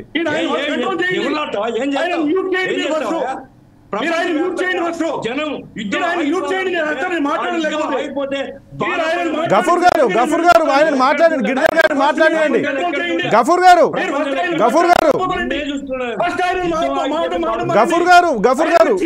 గారు జిహాదీని ప్రోత్సహించేటువంటి, నర రాక్షసులని ప్రోత్సహించేటువంటి జిహాదీ గఫూర్. నేను ఇప్పుడు అంటున్నాను, అనుకోవయ్యా, నీ ఇష్టం ఉన్నట్టు అనుకో. మీరు మాట్లాడే నీ ఇష్టం అధికారం ఉన్నట్టు మీకు అనుకో, నాకేం తేడా రాదు. వ్యక్తిగతంగా నీ ఇష్టం నన్ను ఉన్నట్టు క్వశ్చన్ చేసే అధికారం మీకు ఎవరు ఇచ్చారు? ఏమంటున్నాను? మీరు అమాయకమైన నేను వెళ్ళిపోతాను. చెప్పిన తర్వాత ఆయన ఆపుతారా? నన్ను వెళ్ళిపోమంటారు చెప్పండి. ఆగండి గిరిధర్ గారు, గఫూర్ గారు ఆగండి, మీరు ఆగండి. వెళ్ళిపోమంటారు చెప్పండి. గఫూర్ గారు ఆగండి, గిరిధర్ గారిని కంటిన్యూ చేయనివ్వండి. గిరిధర్ గారు కంటిన్యూ. కాదండి, ఆయన వ్యక్తిగత దాడి ఆయన చేసి నోరు మూసుకుంటే నేను మాట్లాడతానండి. గఫూర్ గారు ఒక్క నిమిషం, గఫూర్ గారు మళ్ళీ ఆయన మాట్లాడిన తర్వాత మీ దగ్గరకు వస్తాను. గఫూర్ గారు ఒకరి తర్వాత ఒకరు. గఫూర్ గారు గిరిధర్ గారిని మాట్లాడనివ్వండి. మీరు గఫూర్ గారు గిరిధర్ గారిని మాట్లాడనివ్వండి. ఆయన మ్యూట్ చేయమనండి ఫస్ట్. మేము అడ్మిన్ మ్యూట్ చేస్తామయ్యా, నీ సొంత ఛానల్ కాదు, నీ సొంత ఛానల్ కాదు. గఫూర్ గారు ఒకరి తర్వాత ఒకరు మాట్లాడండి. ఆడియో వెళ్ళదు, మీరు ఏం చెప్పాలనుకున్నా ప్రజలకు చేరదు. గఫూర్ గారు ఈ గవర్నమెంట్ యుద్ధం ఆగిపోవాలని చెప్పింది నరేంద్ర మోడీ. శాంతి కావాలన్నారు. గఫూర్ గారు గిరిధర్ గారు మీరు ఇద్దరు సీనియర్ లీడరు. మీరు ఈ విధంగా ప్రవర్తిస్తే జనాలకు మీరు చెప్పాలనుకునేది ఏ విధంగా చేరుతుంది? కొంచెం ఒకరి తర్వాత ఒకరు మాట్లాడండి. గిరిధర్ గారు కంటిన్యూ. మాట్లాడిస్తున్నాను ఫస్ట్. గిరిధర్ గారు మాట్లాడండి. కంటిన్యూ గిరిధర్ గారు మాట్లాడండి. వెళ్ళిపోతాను నేను, మళ్ళీ వార్నింగ్ ఇస్తున్నాను నేను. మాట్లాడండి. నేను ఇట్లాంటి జిహాదీ టెర్రరిస్టులతో మాట్లాడడం ఇష్టం లేదు నాకు. సార్ మీరు అలా అనకూడదు. సార్ గిరిధర్ గారు మీరు అలా అనకూడదు. మీరు అలా అనకూడదు.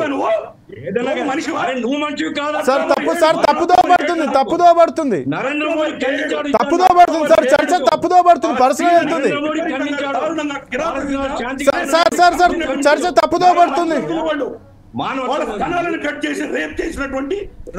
సార్ చర్చ తప్పుదారి పడుతుంది. గఫూర్ గారు గిరిధర్ గారు కొంచెం సమయాన్ని పాటించండి. కట్ చేసి రేప్ చేసినటువంటి నరరూప రాక్షసులు ఎవరయ్యా?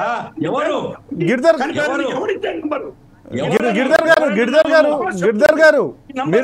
గారు మీరు అలా ఆ రకంగా టెర్రరిస్ట్ జీవదండం తప్పు అట్లా అనకండి. దాని మీద నేను ఇసిస్ను బలపరచలేదు. పాలస్తీనాలో జరుగుతున్నటువంటి పాలస్తీనాలో జరుగుతున్న దుర్మార్గం ఆగిపోవాలని ప్రపంచం కోరుకున్నది, శాంతి కావాలని ప్రపంచం కోరుకున్నది అన్నాను. నేను ఇసిస్ను బలపరిచేవాడిని కాదు. ఇసిస్ నన్ను బలపరచలేదు. ఎక్కడ పాలస్తీనాలు మీరు ఎవరిని అడగండి. నరేంద్ర మోడీ గారు చెప్పారు పాలస్తీనాలు శాంతి కావాలని. ప్రపంచ జ్యుడిషియరీ చెప్పింది ఆగిపోవాలి యుద్ధం అని. ఐక్యరాజ్య సమితి చెప్పింది. ఈ గిరిధర్ గారు ఒప్పుకోరు. ఎట్లా ఇది? Okay right. ఇక కోటేశ్వరరావు గారు దీన్ని మీరు ఫైనల్ గా సమయం దిస్ ఇస్ నాట్ ఫేర్ అండి. This is not fair. మీరు మామిడి గిరిధర్ గారు వెళ్ళిపోయేలాగా మీరు డిబేట్ హ్యాండిల్. మేడం మీ వీడియో రావట్లేదు. ఒకసారి మీ వీడియో సెర్చ్ చూసుకోండి. పోర్ట్రైట్ లేదండి. నేను మిమ్మల్ని ఒక మాట అడగదలుచుకున్నా. మామిడి గిరిధర్ గారు వెళ్ళిపోయేలాగా చేయడం అనేది ఇట్స్ వెరీ బ్యాడ్. మేము అలా చేయలేదు. అది మేము అలా చేయలేదు. మేము ఇద్దరు సీనియర్ లీడర్ సమయం ఉండాలని కోరాం. నో ఒక ఇద్దరు ప్యానలిస్ట్ల మధ్యలో ఒక హీటెడ్ టాపిక్ నడుస్తున్నప్పుడు మీరు ఇద్దరు ఇట్లా ఒకరిని మ్యూట్ చేయాల్సిన బాధ్యత మీది. అదే మేడం ఇది జూమ్ లో మనం అందరి ఆడియో కలిసి వస్తుంది. ఒక్కొక్కరి సపరేట్ గా రాదు కదా. సో అందుకే మేము అప్పటి నుంచి వార్న్ చేస్తున్నాం. గఫూర్ గారిని మేము వార్న్ చేస్తున్నాం. డిబేట్ డెకోరం వాళ్ళకి చెప్పాలి ప్యానలిస్ట్లకు. ఒకరు మాట్లాడినప్పుడు అదే మేము చెప్తూనే ఉన్నాం. ఇద్దరు సీనియర్లు ఉండి వాళ్ళు కొంచెం సమయాన్ని పాటించకుండా వాళ్ళు ఏదైతే మనం ఇది చర్చ పెట్టామో అది ప్రజలకు వాళ్ళు చేరనివ్వకుండా నచ్చేశారు. కానీ ఫైనల్ గా కోటేశ్వరరావు గారు మీరు continue. This is not the way అండి. Foresight please I request you. మీరు ప్యానలిస్ట్ ఎవరైనా గానీ మేము చెప్పాల్సింది మేము చెప్పాం మేడం. మేము చెప్పాల్సింది మేము చెప్పాము. మీరు అట్లా ఇన్సల్ట్ అక్కడ ఇన్సల్ట్ జరిగింది. అది మేడం అలా మాట్లాడకూడదు. అలా ఉండదు. మాకు ఎవరు సపోర్ట్ కాదు. ఎవరికి మేము మద్దతు తెలిపాము. ఇన్సల్ట్ చేయలేదమ్మా. నేను వ్యక్తిగతంగా ఇన్సల్ట్ మేము ఎవరికి సపోర్ట్ చేయము, ఎవరికి మద్దతు తెలిపాము. మీరు వారిని మాట్లాడలేదు. మీరు వారిని చెప్పండి. ఏమైనా ఇన్సల్ట్ చేశాను నేను? కోటేశ్వరరావు గారు మీరు ఒకసారి మాట్లాడండి. మానవత్వం లేదని చెప్తున్నాను నేను. మాట్లాడనివ్వాలి. మీరు అట్లా మధ్యలో వెళ్ళొద్దు సార్. మీరు పెద్దవారు, నేను చిన్నదాన్ని, నాతో చెప్పించుకునేలా ఉండొద్దు. మీరు వారిని మాట్లాడించే టైం ఇవ్వాలి. మీరు ఆయన తప్పు మాట్లాడితే లీగల్ గా మీరు చూసుకోవాలి. మేడం మీరు వీడియో ఆన్ చేయండి. మౌనిక గారు మీరు వీడియో ఆన్ చేయండి. అట్లాంటప్పుడు ఆయన మాట్లాడనీయకుండా ఎందుకు ఆపుతున్నారు? మీరు ఎందుకు ఇంటరప్ట్ చేసిండ్రు? ఆయన ఒపీనియన్ ఆయన చెప్తారు కదా. మీరు ఎందుకు ఇంటరప్ట్ చేయాలి? ఆయన చెప్పిన తర్వాత నన్ను అడిగిన తర్వాత నేను చెప్పాను. మా ఆయన ముందు చెప్పేటప్పుడు నేను ఇంటర్వ్యూ కాలేదు. ఒక్క నిమిషం సార్ గిరిధర్ గారు వచ్చారు. గిరిధర్ గారు అందుబాటులోకి వచ్చారు. పేరు తీసుకుని నేను చెప్పాను. గిరిధర్ గారు ఆయన మాట్లాడుతున్నప్పుడు సార్ గఫూర్ గారు గిరిధర్ గారు మనకు లైన్ లో వచ్చారు. గిరిధర్ గారు మాట్లాడండి. నేను ఒకటే చెప్తాను. నేను వ్యక్తిగతంగా గిరిధర్ గారి మీద ఆయన ఎవరో కూడా నాకు తెలియదు. నేను ఎవరో బహుశా ఆయనకు తెలిసినపోవచ్చు. ఈ వ్యక్తిగతమైనటువంటి కాదండి. నా బాధ ఆవేదన ఏమంటే ప్రపంచవ్యాప్తంగా మొత్తం ప్రజానీకం, ఐక్యరాజ్య సమితి, అన్ని దేశాల ప్రజలు శాంతి కావాలని కోరుకున్నారు. నా బాధ. సార్ గఫూర్ గారు మీరు ఆగండి. గిరిధర్ గారిని మాట్లాడివ్వండి. గఫూర్ గారు మీరు ఆగండి. గఫూర్ గారు మీరు ఆగండి. గిరిధర్ గారిని మాట్లాడివ్వండి. గిరిధర్ గారు కంటిన్యూ సార్. గిరిధర్ గారు continue. Please Ghafoor sir, panelist లో నేను అందరిని ఒకటే రిక్వెస్ట్ చేసిన, ప్లీజ్ ఇంటరప్ట్ చేయకండి, వ్యూవర్స్ టైం వేస్ట్ చేయకండి. గఫూర్ గారు ప్లీజ్ ఆయనను మాట్లాడివ్వండి. ఆయన ఒపీనియన్ మీకు నచ్చకపోతే మీరు లీగల్ గా ఆయన మీద యాక్షన్ తీసుకోండి, అంతే తప్ప ఆయన మరి అట్లాంటప్పుడు ఊరుకోండి. ఆయనను మాట్లాడివ్వండి. Sir continue. గిరిధర్ గారు మీరు కంటిన్యూ చేయండి సార్. మాట్లాడేటప్పుడు డిస్టర్బ్ చేయకండి. ఆయన మాట్లాడిన తర్వాత చెప్తాం మా అభిప్రాయం. ప్లీజ్ మ్యామ్ ఒక్క నిమిషం. గిరిధర్ గారు మీరు కంటిన్యూ చేయండి సార్. ఇంటరప్ట్ చేయకండి, మాట్లాడివ్వండి. నాకు కోటేశ్వరరావు గారికి మధ్యలో చాలా విభేదాలు ఉన్నాయి. ఆయన మాట్లాడినప్పుడు నేను గౌరవం వహిస్తాను. ఆయన మాట్లాడడం ఎప్పుడు కట్ చేయను నేను. అలాగే ఆయన కూడా నేను మాట్లాడుతున్నప్పుడు ఆయన మధ్యలో ఎప్పుడు కట్ చేయరు. మా ఇద్దరికి కంప్లీట్ 180 degrees ఆపోజిట్ ఆలోచన దృక్పథాలు ఉంటాయి. ఆయన మాట్లాడడానికి ఆయనకు సమయం ఉంటుంది, నేను మాట్లాడడానికి సమయం ఉంటుంది. కానీ ఒక వ్యక్తి మాట్లాడుతున్నప్పుడు ఆ వ్యక్తిని మాట్లాడనివ్వకుండా మధ్యలో మాట్లాడేటువంటి సంస్కృతిని ఏమనాలి? నేను ఏ వ్యక్తిని కూడా పేరు పెట్టి మాట్లాడలేదు. కానీ పదే గిరిధర్ నా పేరు చెప్పి ఆయన మాట్లాడారు. ఇక్కడ మనం సబ్జెక్ట్ డిస్కస్ చేస్తున్నాం. సబ్జెక్ట్ కాదు, వ్యక్తులు కాదు ఇంపార్టెంట్, సబ్జెక్ట్ ఇంపార్టెంట్. సబ్జెక్ట్ వదిలేసి వ్యక్తిని టార్గెట్ చేయడం. సార్ ఓకే గిరిధర్ గారు మనం సబ్జెక్ట్కి వెళ్దాం. అదే చెప్తున్నాను నేను ఆయన రేస్ చేసినటువంటి ఇష్యూస్ మీద మాట్లాడతాను ఇప్పుడు. 46,000 మంది చచ్చిపోయారని ఎవరిచ్చారు ఆ నంబర్? హమాస్ ఇచ్చింది ఆ నంబర్. దీన్ని ఎవరైనా ఇండిపెండెంట్ గా ప్రపంచంలో ఎవరైనా వెరిఫై చేశారా? సార్ అది కాదు మన టాపిక్, అది కాదు హమాస్ గురించి కాదు మన టాపిక్. మనం ఆయన చెప్పిన విషయాలు 3 నేను ఆన్సర్ ఇస్తాను, తర్వాత వెళ్తాను ముందుకి. రెండవది, ఈ 46,000 మందిలో ఒక్క టెర్రరిస్ట్ కూడా లేడా? ఇంక్లూడింగ్ సార్ గిరిధర్ గారు మన డిబేట్ హమాస్ గురించి కాదు కదా, మన టాపిక్ డైవర్ట్ అయిపోతుంది. మనం ఏదైతే మన ప్లీజ్ ఏమనుకోవద్దు. ఆయనకు రెస్పాన్స్ ఇవ్వాల్సిన బాధ్యత నాకు ఉన్నది. వ్యక్తిగతంగా నా మీద ఆరోపణ చేశాడు ఆయన, కాబట్టి నేను దాన్ని కౌంటర్ ఇవ్వాల్సిన బాధ్యత నాకు. ఓకే మీరు ఇచ్చేసారు. గిరిధర్ గారు మీరు ఇచ్చేసారు సబ్జెక్ట్, రైట్ సబ్జెక్ట్ మీద వెళ్ళండి. 2 నిమిషాలు వెళ్ళండి, 2 నిమిషాలు వినండి. ఇది అక్కడ సార్ జీవన్ కంటిన్యూ 2023లో జరిగినటువంటి దారుణ కిరాతకం ఏం జరిగిందో, స్త్రీల స్తనాలు కట్ చేసి వాళ్ళని రేప్ చేశారు. చిన్న పిల్లల్ని మైక్రోవేవ్ లో పెట్టి వాళ్ళని కాల్చి చంపారు. 200 మందిని తీసుకువెళ్లారు.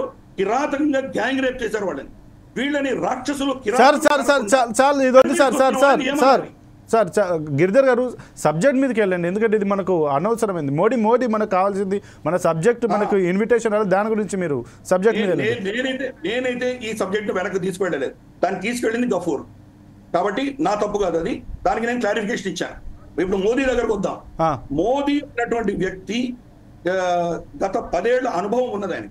కాబట్టి ఎటువంటి పరిస్థితి ప్రపంచంలో పరిస్థితులున్నా సార్ గఫూర్ గారికి ఒక్కసారి అవకాశం ఇద్దాం. గఫూర్ గారు ఈ టాపిక్ అయితే నేను వెళ్ళిపోతానండి. లేదు ఈ టాపిక్ గురించి కాదు. Let me conclude. నా 2 పాయింట్స్ చెప్పనివ్వండి. Okay continue. మోదీ గారి ఇష్యూ ఇస్ కన్సర్న్. మోదీ గారు ఈ యొక్క ఏంటంటే మన అమెరికా భారతదేశ సంబంధాల గురించి ప్రభుత్వాలు ఏ వచ్చినా, ఒబామా ప్రభుత్వం కావచ్చు, తర్వాత ట్రంప్ ప్రభుత్వం కావచ్చు, బైడెన్ ప్రభుత్వం కావచ్చు, ఈ 3 ప్రభుత్వాలలో కూడా మనం మేనేజ్ చేసుకునేటువంటి ఒక లాబీ పెట్టుకుందాము. అక్కడ మనకున్నటువంటి ఒక ఏమంటారంటే ఇంట్రెస్ట్ బాగా ఉన్నాయి అక్కడ. ఇప్పుడు వస్తున్నటువంటి అడ్మినిస్ట్రేషన్లో కూడా భారతదేశాన్ని మిత్రుడుగా చూసేటువంటి వాళ్ళే ఎక్కువ మంది వస్తున్నారు. మార్కో రూబియో కావచ్చు, లేదా మనకు తులసి గబాడ్ కావచ్చు, ఇటువంటి వాళ్ళందరూ కూడా అక్కడ ఉన్నటువంటి కూటమంతా కూడాను భారతదేశాన్ని సమర్థించడానికే సిద్ధంగా ఉన్నటువంటి వాళ్ళు చాలా మంది ఉన్నారు. కాబట్టి మనకు ఇటువంటి ఆప్టిక్స్ లో వెళ్ళడం వల్ల లాభం లేదు. అల్టిమేట్ గా ట్రంప్ అన్న వ్యక్తి అందరికీ ఒక తలనొప్పిగా తయారయ్యాడు. దాంట్లో తలనొప్పి లేని వాళ్ళు లేరు, మిత్రులు కావచ్చు, శత్రువులు కావచ్చు. దాంట్లో భారతదేశం కూడా కొంత సఫర్ అవుతుంది. అందుకనే మోదీ గారు ఇప్పుడు వెళ్ళకపోవడం అనేది చాలా మంచిది. అది ఆయన వెళ్లకుండా తర్వాత క్రమేపీ దౌత్యపరంగా రెండు దేశాల మధ్యలో ఉండవలసినటువంటి ఏవైతే డిప్లొమసీ ఉంటుందో దాని ద్వారానే మనం ట్రంప్ని హ్యాండిల్ చేయాలి. ఆయన ఒక ఏమంటారంటే బిజినెస్ మ్యాన్, ప్రతిదీ ఆయన బిజినెస్ కోణంలోనే చూస్తాడు. ఆయన బిజినెస్ కోణంలోనే ఆయన కూడా డీల్ చేయవలసి వస్తుంది. అందుకనే మోదీ గారి అంత దూరదృష్టి ఉంది కాబట్టే షీ జిన్పింగ్ తోటి, చైనా తోటి ఒప్పందం చేసుకొని మొత్తం మన సరిహద్దులు LACలో మన సైన్యం వాళ్ళ సైన్యం వెనక్కి వెళ్ళాయి. ఇప్పుడు ఒక విధమైన పీస్ అక్కడ శాంతి నెలకొన్నది కాబట్టి వీళ్ళిద్దరు కూడాను షీ జిన్పింగ్ మోదీ గారు కలిశారు. అయితే గిరిధర్ గారు, గఫూర్ గారు ఏదో చెప్పాలనుకుంటున్నారు, ఒకసారి వాళ్ళు మాట్లాడండి. భారత ఇంట్రెస్ట్ దృష్ట్యా మన ప్రధాని పనిచేస్తున్నారు కాబట్టి దానిని మనం గమనించాలి. అది చాలా ఇంపార్టెంట్. అందుకనే శత్రువు అయినటువంటి చైనాతో కూడా చేయగలపడానికి సిద్ధపడ్డాము. మన ఇంట్రెస్ట్ కోసం వాడు మిత్రుడా శత్రుడా అనవసరం. మన ఇంట్రెస్ట్ ఉన్నాయి కాబట్టి తాలిబాన్తో కూడా మనం చేయగలిపాం.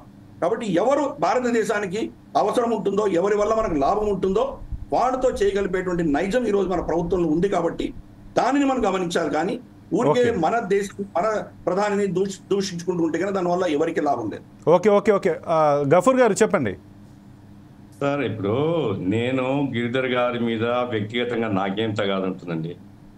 ఇక్కడ సమస్య ఏంటంటే ట్రంప్ వచ్చిన తర్వాత యుద్ధం ఆగిపోవాలా అనేటువంటిది ఒక స్టెప్ తీసుకున్నాడు.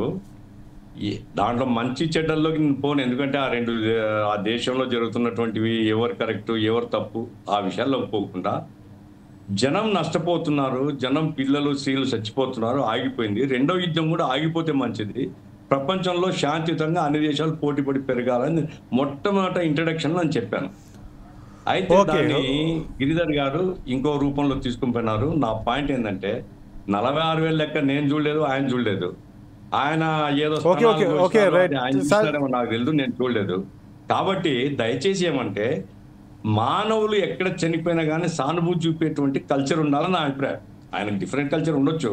నా అభిప్రాయం ఏంటంటే ఎక్కడైనా సఫరర్స్ ఎవరున్నా కానీ సఫరర్స్కి అనుకూలంగా ఉండడం అనేటువంటిది అది మానవత్వం అనిపించుకునేది నా అభిప్రాయం. అది చెప్పాను నేను. పోతే నేను తగాదా పెట్టుకోదలుచుకోలేదు. ఆయన మనసు గాయపడి ఉంటే ఆయన తగాదా నాకేం వస్తుందండి. ఇప్పుడు ట్రంప్ గురించి నేను చెప్పేది ఏమిటంటే రాబోయే కాలంలో ఈ ఒత్తిళ్లు అమెరికా పిలవలేదంటే అమెరికా ఆగదండి. అమెరికా ఒత్తిళ్లు కూడా మన దేశం మీద పెరుగుతాయి. కాబట్టి ఇప్పుడు ఉండేటువంటి స్టాండే గట్టిగా ఉండాలా. అమెరికా యొక్క ఆధిపత్య భావజాలాన్ని ప్రతిఘటించడం ఈ దేశం యొక్క ప్రయోజనానికి మంచిది. అది మోడీ గారు చేసినా బలపరుస్తాం. మాకు మోడీ గారితో వ్యక్తిగతంగా అదేముంది, విధానాల పరంగా విభేదాలు ఉండొచ్చు, కానీ ఈ దేశం యొక్క అభివృద్ధి కోసం ఎవరు ఏ స్టాండ్ గట్టిగా తీసుకున్నా మేము బలపరుస్తాం. ఆ రకంగా ఉండాలనే మా అభిప్రాయం. గిరిధర్ గారు మీరు ఏదో అడుగుతున్నారు, చెప్పండి, కంటిన్యూ.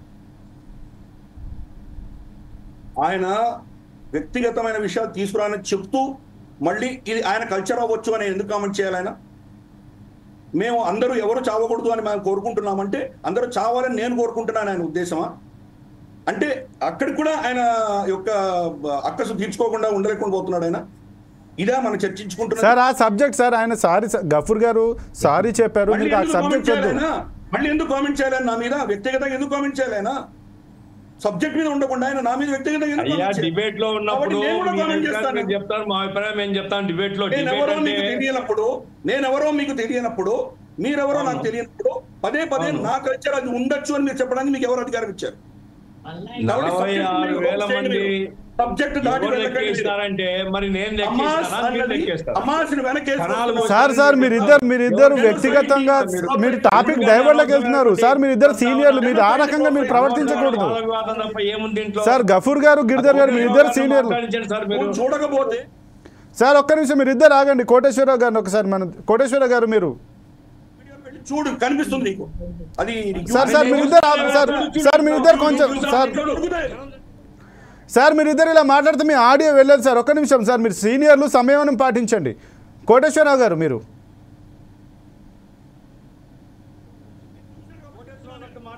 సార్ గఫూర్ గారు, గిరిధర్ గారు మీరు కొంచెం సీనియర్లు, సంయమనం పాటించండి. కోటేశ్వర్ గారు కంటిన్యూ. ఇప్పుడు ఆయన ఏదో ప్రత్యక్షంగా చూసినట్టు చెప్తున్నారు గిరిధర్ గారు. సరే చూసి ఉండొచ్చు, ఆయన మానభంగాలు చేస్తూ ఉంటే, స్థానాలు వస్తూ ఉంటే.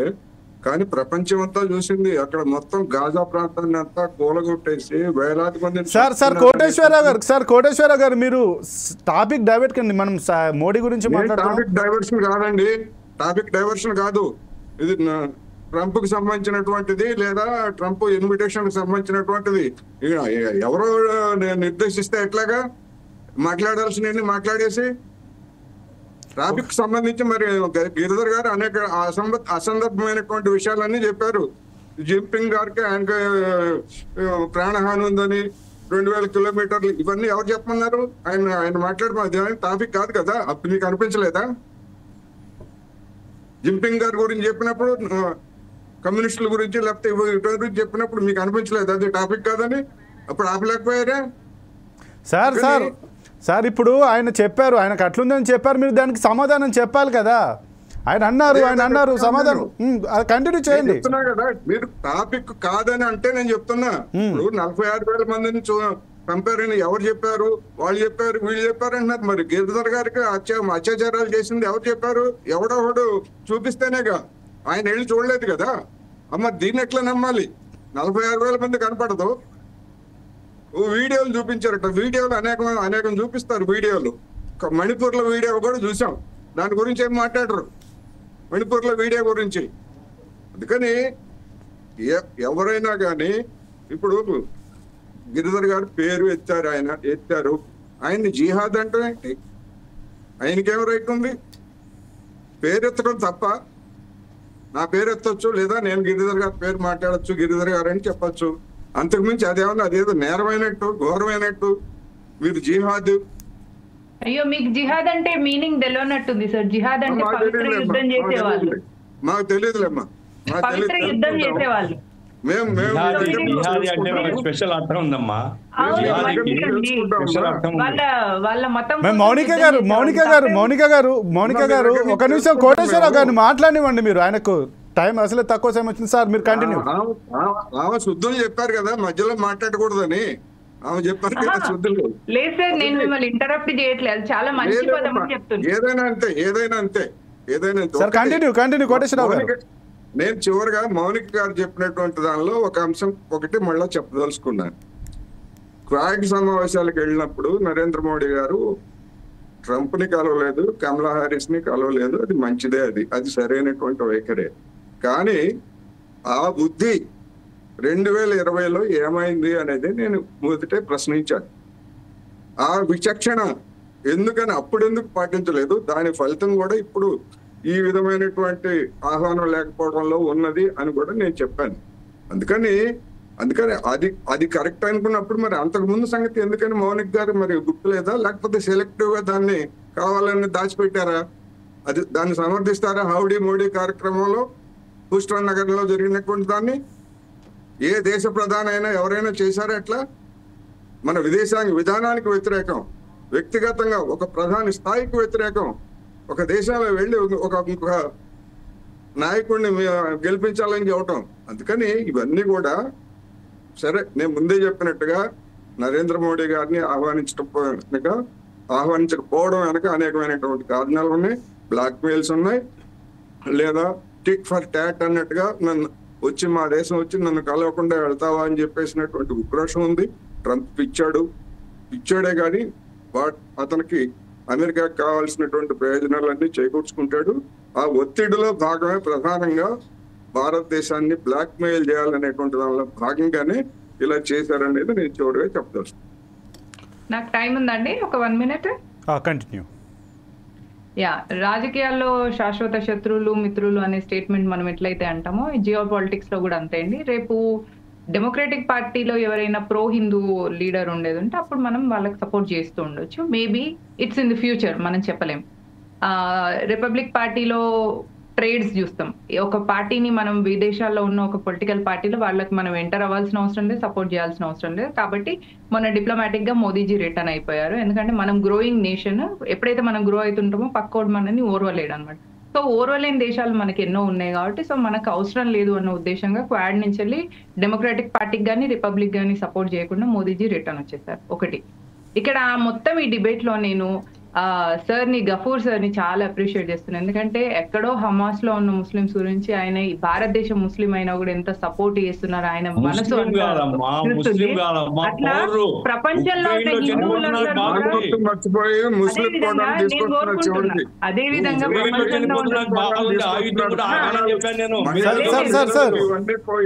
ఐ అప్రిషియేట్ సార్ మిమ్మల్ని. సార్ ఆమెను చెప్పనివ్వండి, మీరు ఆమెను ఒకసారి ఆమెను చెప్పనివ్వండి, చెప్పినాక మీరు మాట్లాడుతూ. నేను అది గమనించరే. రెండు యుద్ధాలు ఆగాల. సార్ గఫూర్ గారు మీకు అవకాశం ఇస్తాం కొంచెం ఆమెను కంటిన్యూ చేయండి. సార్ మీ వీడియో తిరిగింది, ఒకసారి సెట్ చేసుకోరా. Please tolerate a women sir. And నేను ఏమని చెప్తున్నా అంటే గఫూర్ గారికి ఎట్లయితే ప్రపంచంలో ఉన్న ముస్లింల పట్ల అంత ప్రేమ ఉందో, భారతదేశంలో ఉన్న హిందువులందరూ కూడా ఒకరి పట్ల ఒకరు కుల ప్రాంత భాషకు అతీతంగా అట్లా ప్రేమగా ఉంటే భారతదేశం తప్పకుండా విశ్వగురు అవుతుంది, విశ్వమిత్ర అవుతుంది. I urge all the viewers to think beyond caste, region and language and be a Hindu and be a Indian. Jai Hind, Jai Bharat. Okay Gafoor గారు ఒకే మాట చెప్తానండి. నేను కమ్యూనిస్ట్ పార్టీ అండి. నేను ముస్లిము హిందువు ఆ యాంగిల్లో నన్ను దయచేసి ఆ మౌనిక గారు కానీ ఇంకోరు గారు చూడొద్దు. నేను మొట్టమొదటి చెప్పిన దాంట్లోనే ఒక యుద్ధం ఆగింది, రెండో యుద్ధం కూడా ఆగాల, ప్రపంచంలో శాంతి ఉండాలని చెప్పాను. మరి ఆమె నన్ను ముస్లింగా ముద్రేదలిచి జిహాదిగా ఒక ఆయన ముద్రేసినాడు, ఈమె ముస్లింగా ముద్రేసింది. ఎనీవే వాళ్ళ ఇష్టం, అది వాళ్ళ విచక్షణ వదిలిపెడుతున్నాను. నేను ఏమైనా భారతదేశం రాబోయే కాలంలో అభివృద్ధి కావడానికి అవసరమైన మార్గాన్ని ఎన్నుకోవాలనేది మా పార్టీ మేము బలంగా కోరుతున్నాం. గిరిధర్ గారు కంక్లూడ్ చేయండి. కోటేశ్వరరావు గారు మళ్ళీ వ్యక్తిగతంగా నన్ను టార్గెట్ చేశారు. కోటేశ్వరరావు గారు మీరు మాట్లాడలేదు, దయచేసి మీరు ఆగండి. నేను సిద్ధాంతపరంగానే ఇద్దరిని అపోజ్ చేస్తున్నా. నాకు కమ్యూనిస్టులు కావచ్చు, జిహాదీలు కావచ్చు, ఇద్దరు కూడా భారత వ్యతిరేక శక్తులే. వాళ్ళ దేశాలలో వాళ్ళిద్దరిని ఒకరినొకరు చంపుకుంటారు. చైనాలో యూగర్ ముస్లింస్ సురక్షితంగా లేరు. లక్షలాది మందిని జైలులో పెట్టారు. వాళ్ళ స్త్రీలని వాళ్ళ హాన్ పురుషులు వచ్చి వాళ్ళది గర్భం చేస్తారు, వాళ్ళ మసీదులు కూలగొడతారు. గిరిధర్ గారు సబ్జెక్ట్ కాదు సార్, సబ్జెక్ట్ మీద మాట్లాడండి. గిరిధర్ గారు మీరు సబ్జెక్ట్ మీద మాట్లాడండి, కంక్లూడ్ చేయండి, ఎందుకంటే మనకు సమయభావం తక్కువ. గిరిధర్ గారు మాట్లాడుతున్నా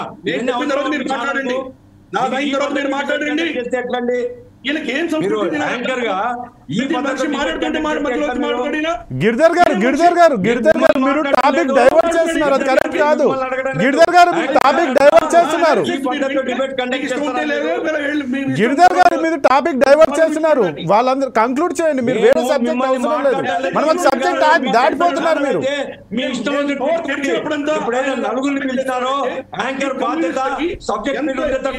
సార్ గిరిధర్ గారు మీరు టాపిక్ డైవర్ట్ చేస్తున్నారు. మీరు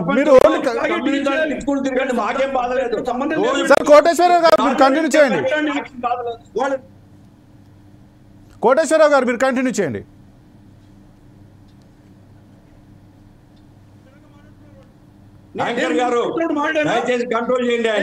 సార్ గిరిధర్ గారు మీరు కంక్లూడ్ చేయండి. సార్ గిరిధర్ గారు ఒక నిమిషం సార్, మీరు సమయాన్ని పాటించండి. గిరిధర్ గారు ఏదైతే ఈ యొక్క ఉద్దేశం నుంచి మీరు ముగింపు చెప్పండి, కంక్లూడ్ చేయండి. అర్థం చేసుకోండి ప్లీజ్, అర్థం చేసుకోండి. నేను సిద్ధాంతాలు చెప్తున్నాను, నేను ఓన్లీ ప్రిన్సిపల్స్ చెప్తున్నాను. నేను సార్ వద్దు సార్, జస్ట్ ఈ ఇష్యూ గురించి మీరు కొంచెం మాట్లాడి కంక్లూడ్ చేయండి. సార్ మీరు ఈ ఇష్యూ గురించి మీరు కంక్లూడ్ చేయండి. సిద్ధాంత టాపిక్ అర్థం చేసుకోండి సార్. గిరిధర్ గారు మీరు సీనియర్, మీరు అర్థం చేసుకోవాలి. చెప్తున్నాను నేను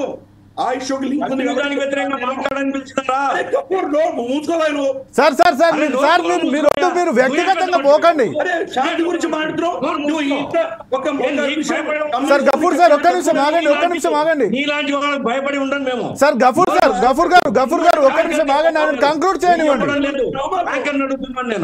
గఫూర్ గారు ఆయన కంక్లూడ్ చేయండి. గిరిధర్ గారు మీరు తొందరగా టాపిక్ కంక్లూడ్ చేయండి సార్. కంక్లూడ్ చేయండి గిరిధర్ గారు. సార్ ఓకే సార్, ఇద్దరు ఆగండి మీరు. గఫూర్ గారు గిరిధర్ గారు మీరు ఆగండి. గఫూర్ గారు గిరిధర్ గారు మీరు ఆగండి. కమ్యూనిస్ట్ దేశాలలో ముస్లింస్ బతకలేరు, వాళ్ళని చంపుతారు సార్. గిరిధర్ గారు సార్ కోటేశ్వర్ 1 minute కంక్లూడ్ చేయండి సార్. వీళ్ళిద్దరూ వాళ్ళ దేశాలలో ఒకరొకరు చంపుకుంటారు, కానీ భారతదేశం వచ్చేసరికి వీళ్ళిద్దరూ మన మీద విరుచుకుపడతారు. కాబట్టి వీళ్ళిద్దరితో కూడా మనకు ప్రమాదం ఉన్నది. వీళ్ళిద్దరు కూడా ఈరోజు చూస్తే కనుక ట్రంప్ వ్యతిరేకంగా నిలబడ్డారు. ఈ మొత్తం డిస్కషన్ లో ట్రంప్ వ్యతిరేకంగా ఎలా ఉన్నారో మనం చూసాం. అలాగే హమాస్ ఎలా వెనకేసుకొస్తున్నారో చూసాం మనం. కాబట్టి వీళ్ళిద్దరూ వాళ్ళ దేశాల్లో ఒకరొకరు చంపుకుంటారు. హిందువులు భారతదేశం వచ్చేసరికి ఇద్దరు ఏకమయ్యి మన మీద దాడి సార్. సార్ సార్ మీరు సబ్జెక్ట్ మీద వెళ్ళండి. మీరు హిందూ ముస్లిం ఇది కాదు మనకి కావాల్సింది. ట్రంప్ అనేటువంటి వ్యక్తి కంప్లీట్ గా రైట్ వింగర్ కాబట్టి ఆయన వస్తే కనుక ఈ రెండు శక్తులకు వ్యతిరేకంగా ఆయన పోరాడబోతున్నాడు. ఫస్ట్ ఆయన కమ్యూనిస్ట్ వ్యతిరేకంగా ఆయన మొత్తం భావజాలం అంతా కూడా రైట్ వింగరే. కాబట్టి ఆయన డీప్ స్టేట్ ని ఈ యొక్క లెఫ్టిస్ట్ భావజాలం ఉన్నటువంటి అమెరికాలో ఉన్నటువంటి deep state communist influence deep state ని ఆయన టార్గెట్ చేయబోతున్నారు. అలాగే ఆయన ఇన్ఫాక్ట్ క్యాంపెయిన్ లో ఉన్నప్పుడే ఇరాన్ లో ఉన్నటువంటి న్యూక్లియర్ ఇన్స్టిట్యూషన్ అటాక్ చేయమని చెప్పాడు ఆయన. కాబట్టి ఈ యొక్క టెర్రరిస్ట్ ఆర్గనైజేషన్స్ వ్యతిరేకంగా ఆయన కఠినమైన చర్యలు తీసుకోబోతున్నాడు. వీళ్ళిద్దరికీ అందుకని అక్కడి నుంచి కష్టం ఉన్నది. మనకు వాణిజ్యపరమైన కష్టాలు ఉంటాయి భారతదేశానికి. మనకు ట్రేడ్ దృష్ట్యా మనకు కొంత ప్రెషర్ రావచ్చు, కానీ మనం వాళ్ళకి చాలా అవసరం. ఇండో పెసిఫిక్ రీజన్ కావచ్చు, చైనాని కౌంటర్ చేయడానికి కావచ్చు, లేదా మనకు సెక్యూరిటీ ప్రొవైడ్ చేయడానికి కావచ్చు, సప్లై చైన్ లాజిస్టిక్స్ ని చైనా నుంచి తీసుకువెళ్ళడానికి కావచ్చు. చాలా అంశాల్లో మన అవసరం ట్రంప్కు ఉంది కాబట్టి మనతోటి ఒక విధమైనటువంటి మైత్రి పెట్టుకునే ప్రయత్నం ఆయన చేస్తాడు. కానీ మనకు ట్రంప్ ఉన్నంత కాలంలో మనకు వచ్చే లాభ నష్టాలు ఒక ఎత్తు అయితే, దీర్ఘకాలీనమైన నష్టాలు మనకి వీళ్ళిద్దరితో ఉన్నాయి. కాబట్టి వీళ్ళిద్దరిని ఎక్స్పోజ్ చేయవలసిన బాధ్యత అవసరం కూడా మనకు ఉన్నది. Okay right. కోటేశ్వరరావు గారు దీన్ని మనం సబ్జెక్ట్ డైవర్ట్ అవ్వకుండా ఏదైతే ఈ ఇన్విటేషన్ గురించి, మోదీ గురించి, ట్రంప్ గురించి కంక్లూడ్ చేయాల్సిందిగా. భారతదేశానికి ఇన్విటేషన్ పంపకపోవడం అనేటువంటిది ఒక అవమానకరం. ఈ అవమానకరాన్ని గతంలో నరేంద్ర మోడీ గారు ట్రంప్ మాట్లాడినటువంటి అనేక అవమానాలని ఆయన దిగమింగారు. గతంలో ఈ పాకిస్తాన్తో సర్దుబాటు చేయడం లేదా రాజీ చేయడం గురించి, లేకపోతే ఇంకా వాటి గురించి ఆయనే ఒక్క మాట మాట్లాడలేదు. ఎన్నిసార్లు అవమానించినా సరే, ఈ అవమానాన్ని కూడా ఎట్లా దిగమింగుతారో, ఇది భారతదేశానికి ఏ విధంగా గౌరవప్రదమో ఏమిటో అనేటువంటిది మనం తర్వాత భవిష్యత్తులో చూడొచ్చు. లొంగకుండా చూడాలి, కాళ్ళు కొట్టుకోకుండా చూడాలి అనేది నేను ఈ సందర్భంగా చెప్పదలుచుకున్నాను. గఫూర్ గారు ఇక లాస్ట్గా దీన్ని కంక్లూడ్ చేయండి. నేను కంక్లూడ్ చేసేది ఏం లేదండి. ఇప్పుడు నా పాయింట్ ఏమంటే, మీరు యాంకర్గా మీ ఛానల్ సంబంధించి కరడు కట్టినటువంటి కమ్యూనిస్ట్ వ్యతిరేకులను తీసుకుని వచ్చేసి మీరు ప్రజల కోసం అందరినీ తీసుకుంటాం, అందరూ సమానమే. మాకు ఒక్క క్షణం కూడా వాళ్ళు సార్, మాకు ఏ పార్టీకి, ఏ మతానికి, ఏ కులానికి మాకు ఎలాంటి సంబంధం లేదు. మేము అందరూ సమానమే చెప్తారు మాకు. కాబట్టి కమ్యూనిజం మీద విద్వేషాన్ని చిమ్మేటువంటి వాళ్ళు సార్, అలాంటి ఉద్దేశం లేదు. కంక్లూడ్ చేయండి మీరు. సార్ గఫూర్ గారు మీరు సీనియర్ విద్యని కంక్లూడ్ చేయండి, మీ అభిప్రాయాన్ని చెప్పండి. సార్ వద్దు సార్ వద్దు మీరు టాపిక్ డైవర్ట్ చేయకండి సార్ ప్లీజ్. Okay right. ఇక ఇంతటితోటి ఏదైతే ఈ యొక్క భారతదేశానికి, భారత ప్రధానికి ట్రంప్ ఏదైతే ఆహ్వానాన్ని పంపలేదో దానిపైన అయితే పలు వాదనలు అయితే వినిపిస్తున్నాయి. దీనిపైన కేంద్ర విదేశాంగ శాఖ మంత్రి జయశంకర్ కూడా పలు ఫైరవీలు కూడా నిర్వహించారు. అయినా కూడా ఈ యొక్క ఇన్విటేషన్ అయితే రాలేదంటూ కూడా మనకైతే కొన్ని పుకార్లు అయితే బయటకు వచ్చినాయి. ఏదేమైనా ట్రంప్ ఏదైతే 20 తారీఖున ప్రమాణ స్వీకారం చేసిన ఆయన అధ్యక్ష ఎన్నికలు గెలిచినప్పటి నుంచి కూడా ఆయన యొక్క వైఖరి మాత్రం కొంత భిన్నంగా, ఒక పిచ్చోడి చేతిలో రాయలాగా ఉందని చెప్పి కొంతమంది అయితే అభివర్ణిస్తున్నాడు. ఏదేమైనా ఇక ఈ భారత ప్రధానికి ట్రంప్ ఇన్విటేషన్ ఇవ్వకుండా మాత్రం చర్చనీయాంశమైంది. ఇది ఇవాల్టి 4 Sides TV పొలిటికల్ థాట్. మరో పొలిటికల్ థాట్ కార్యక్రమం మళ్ళీ కలుద్దాం. చూస్తుండండి 4 Sides TV.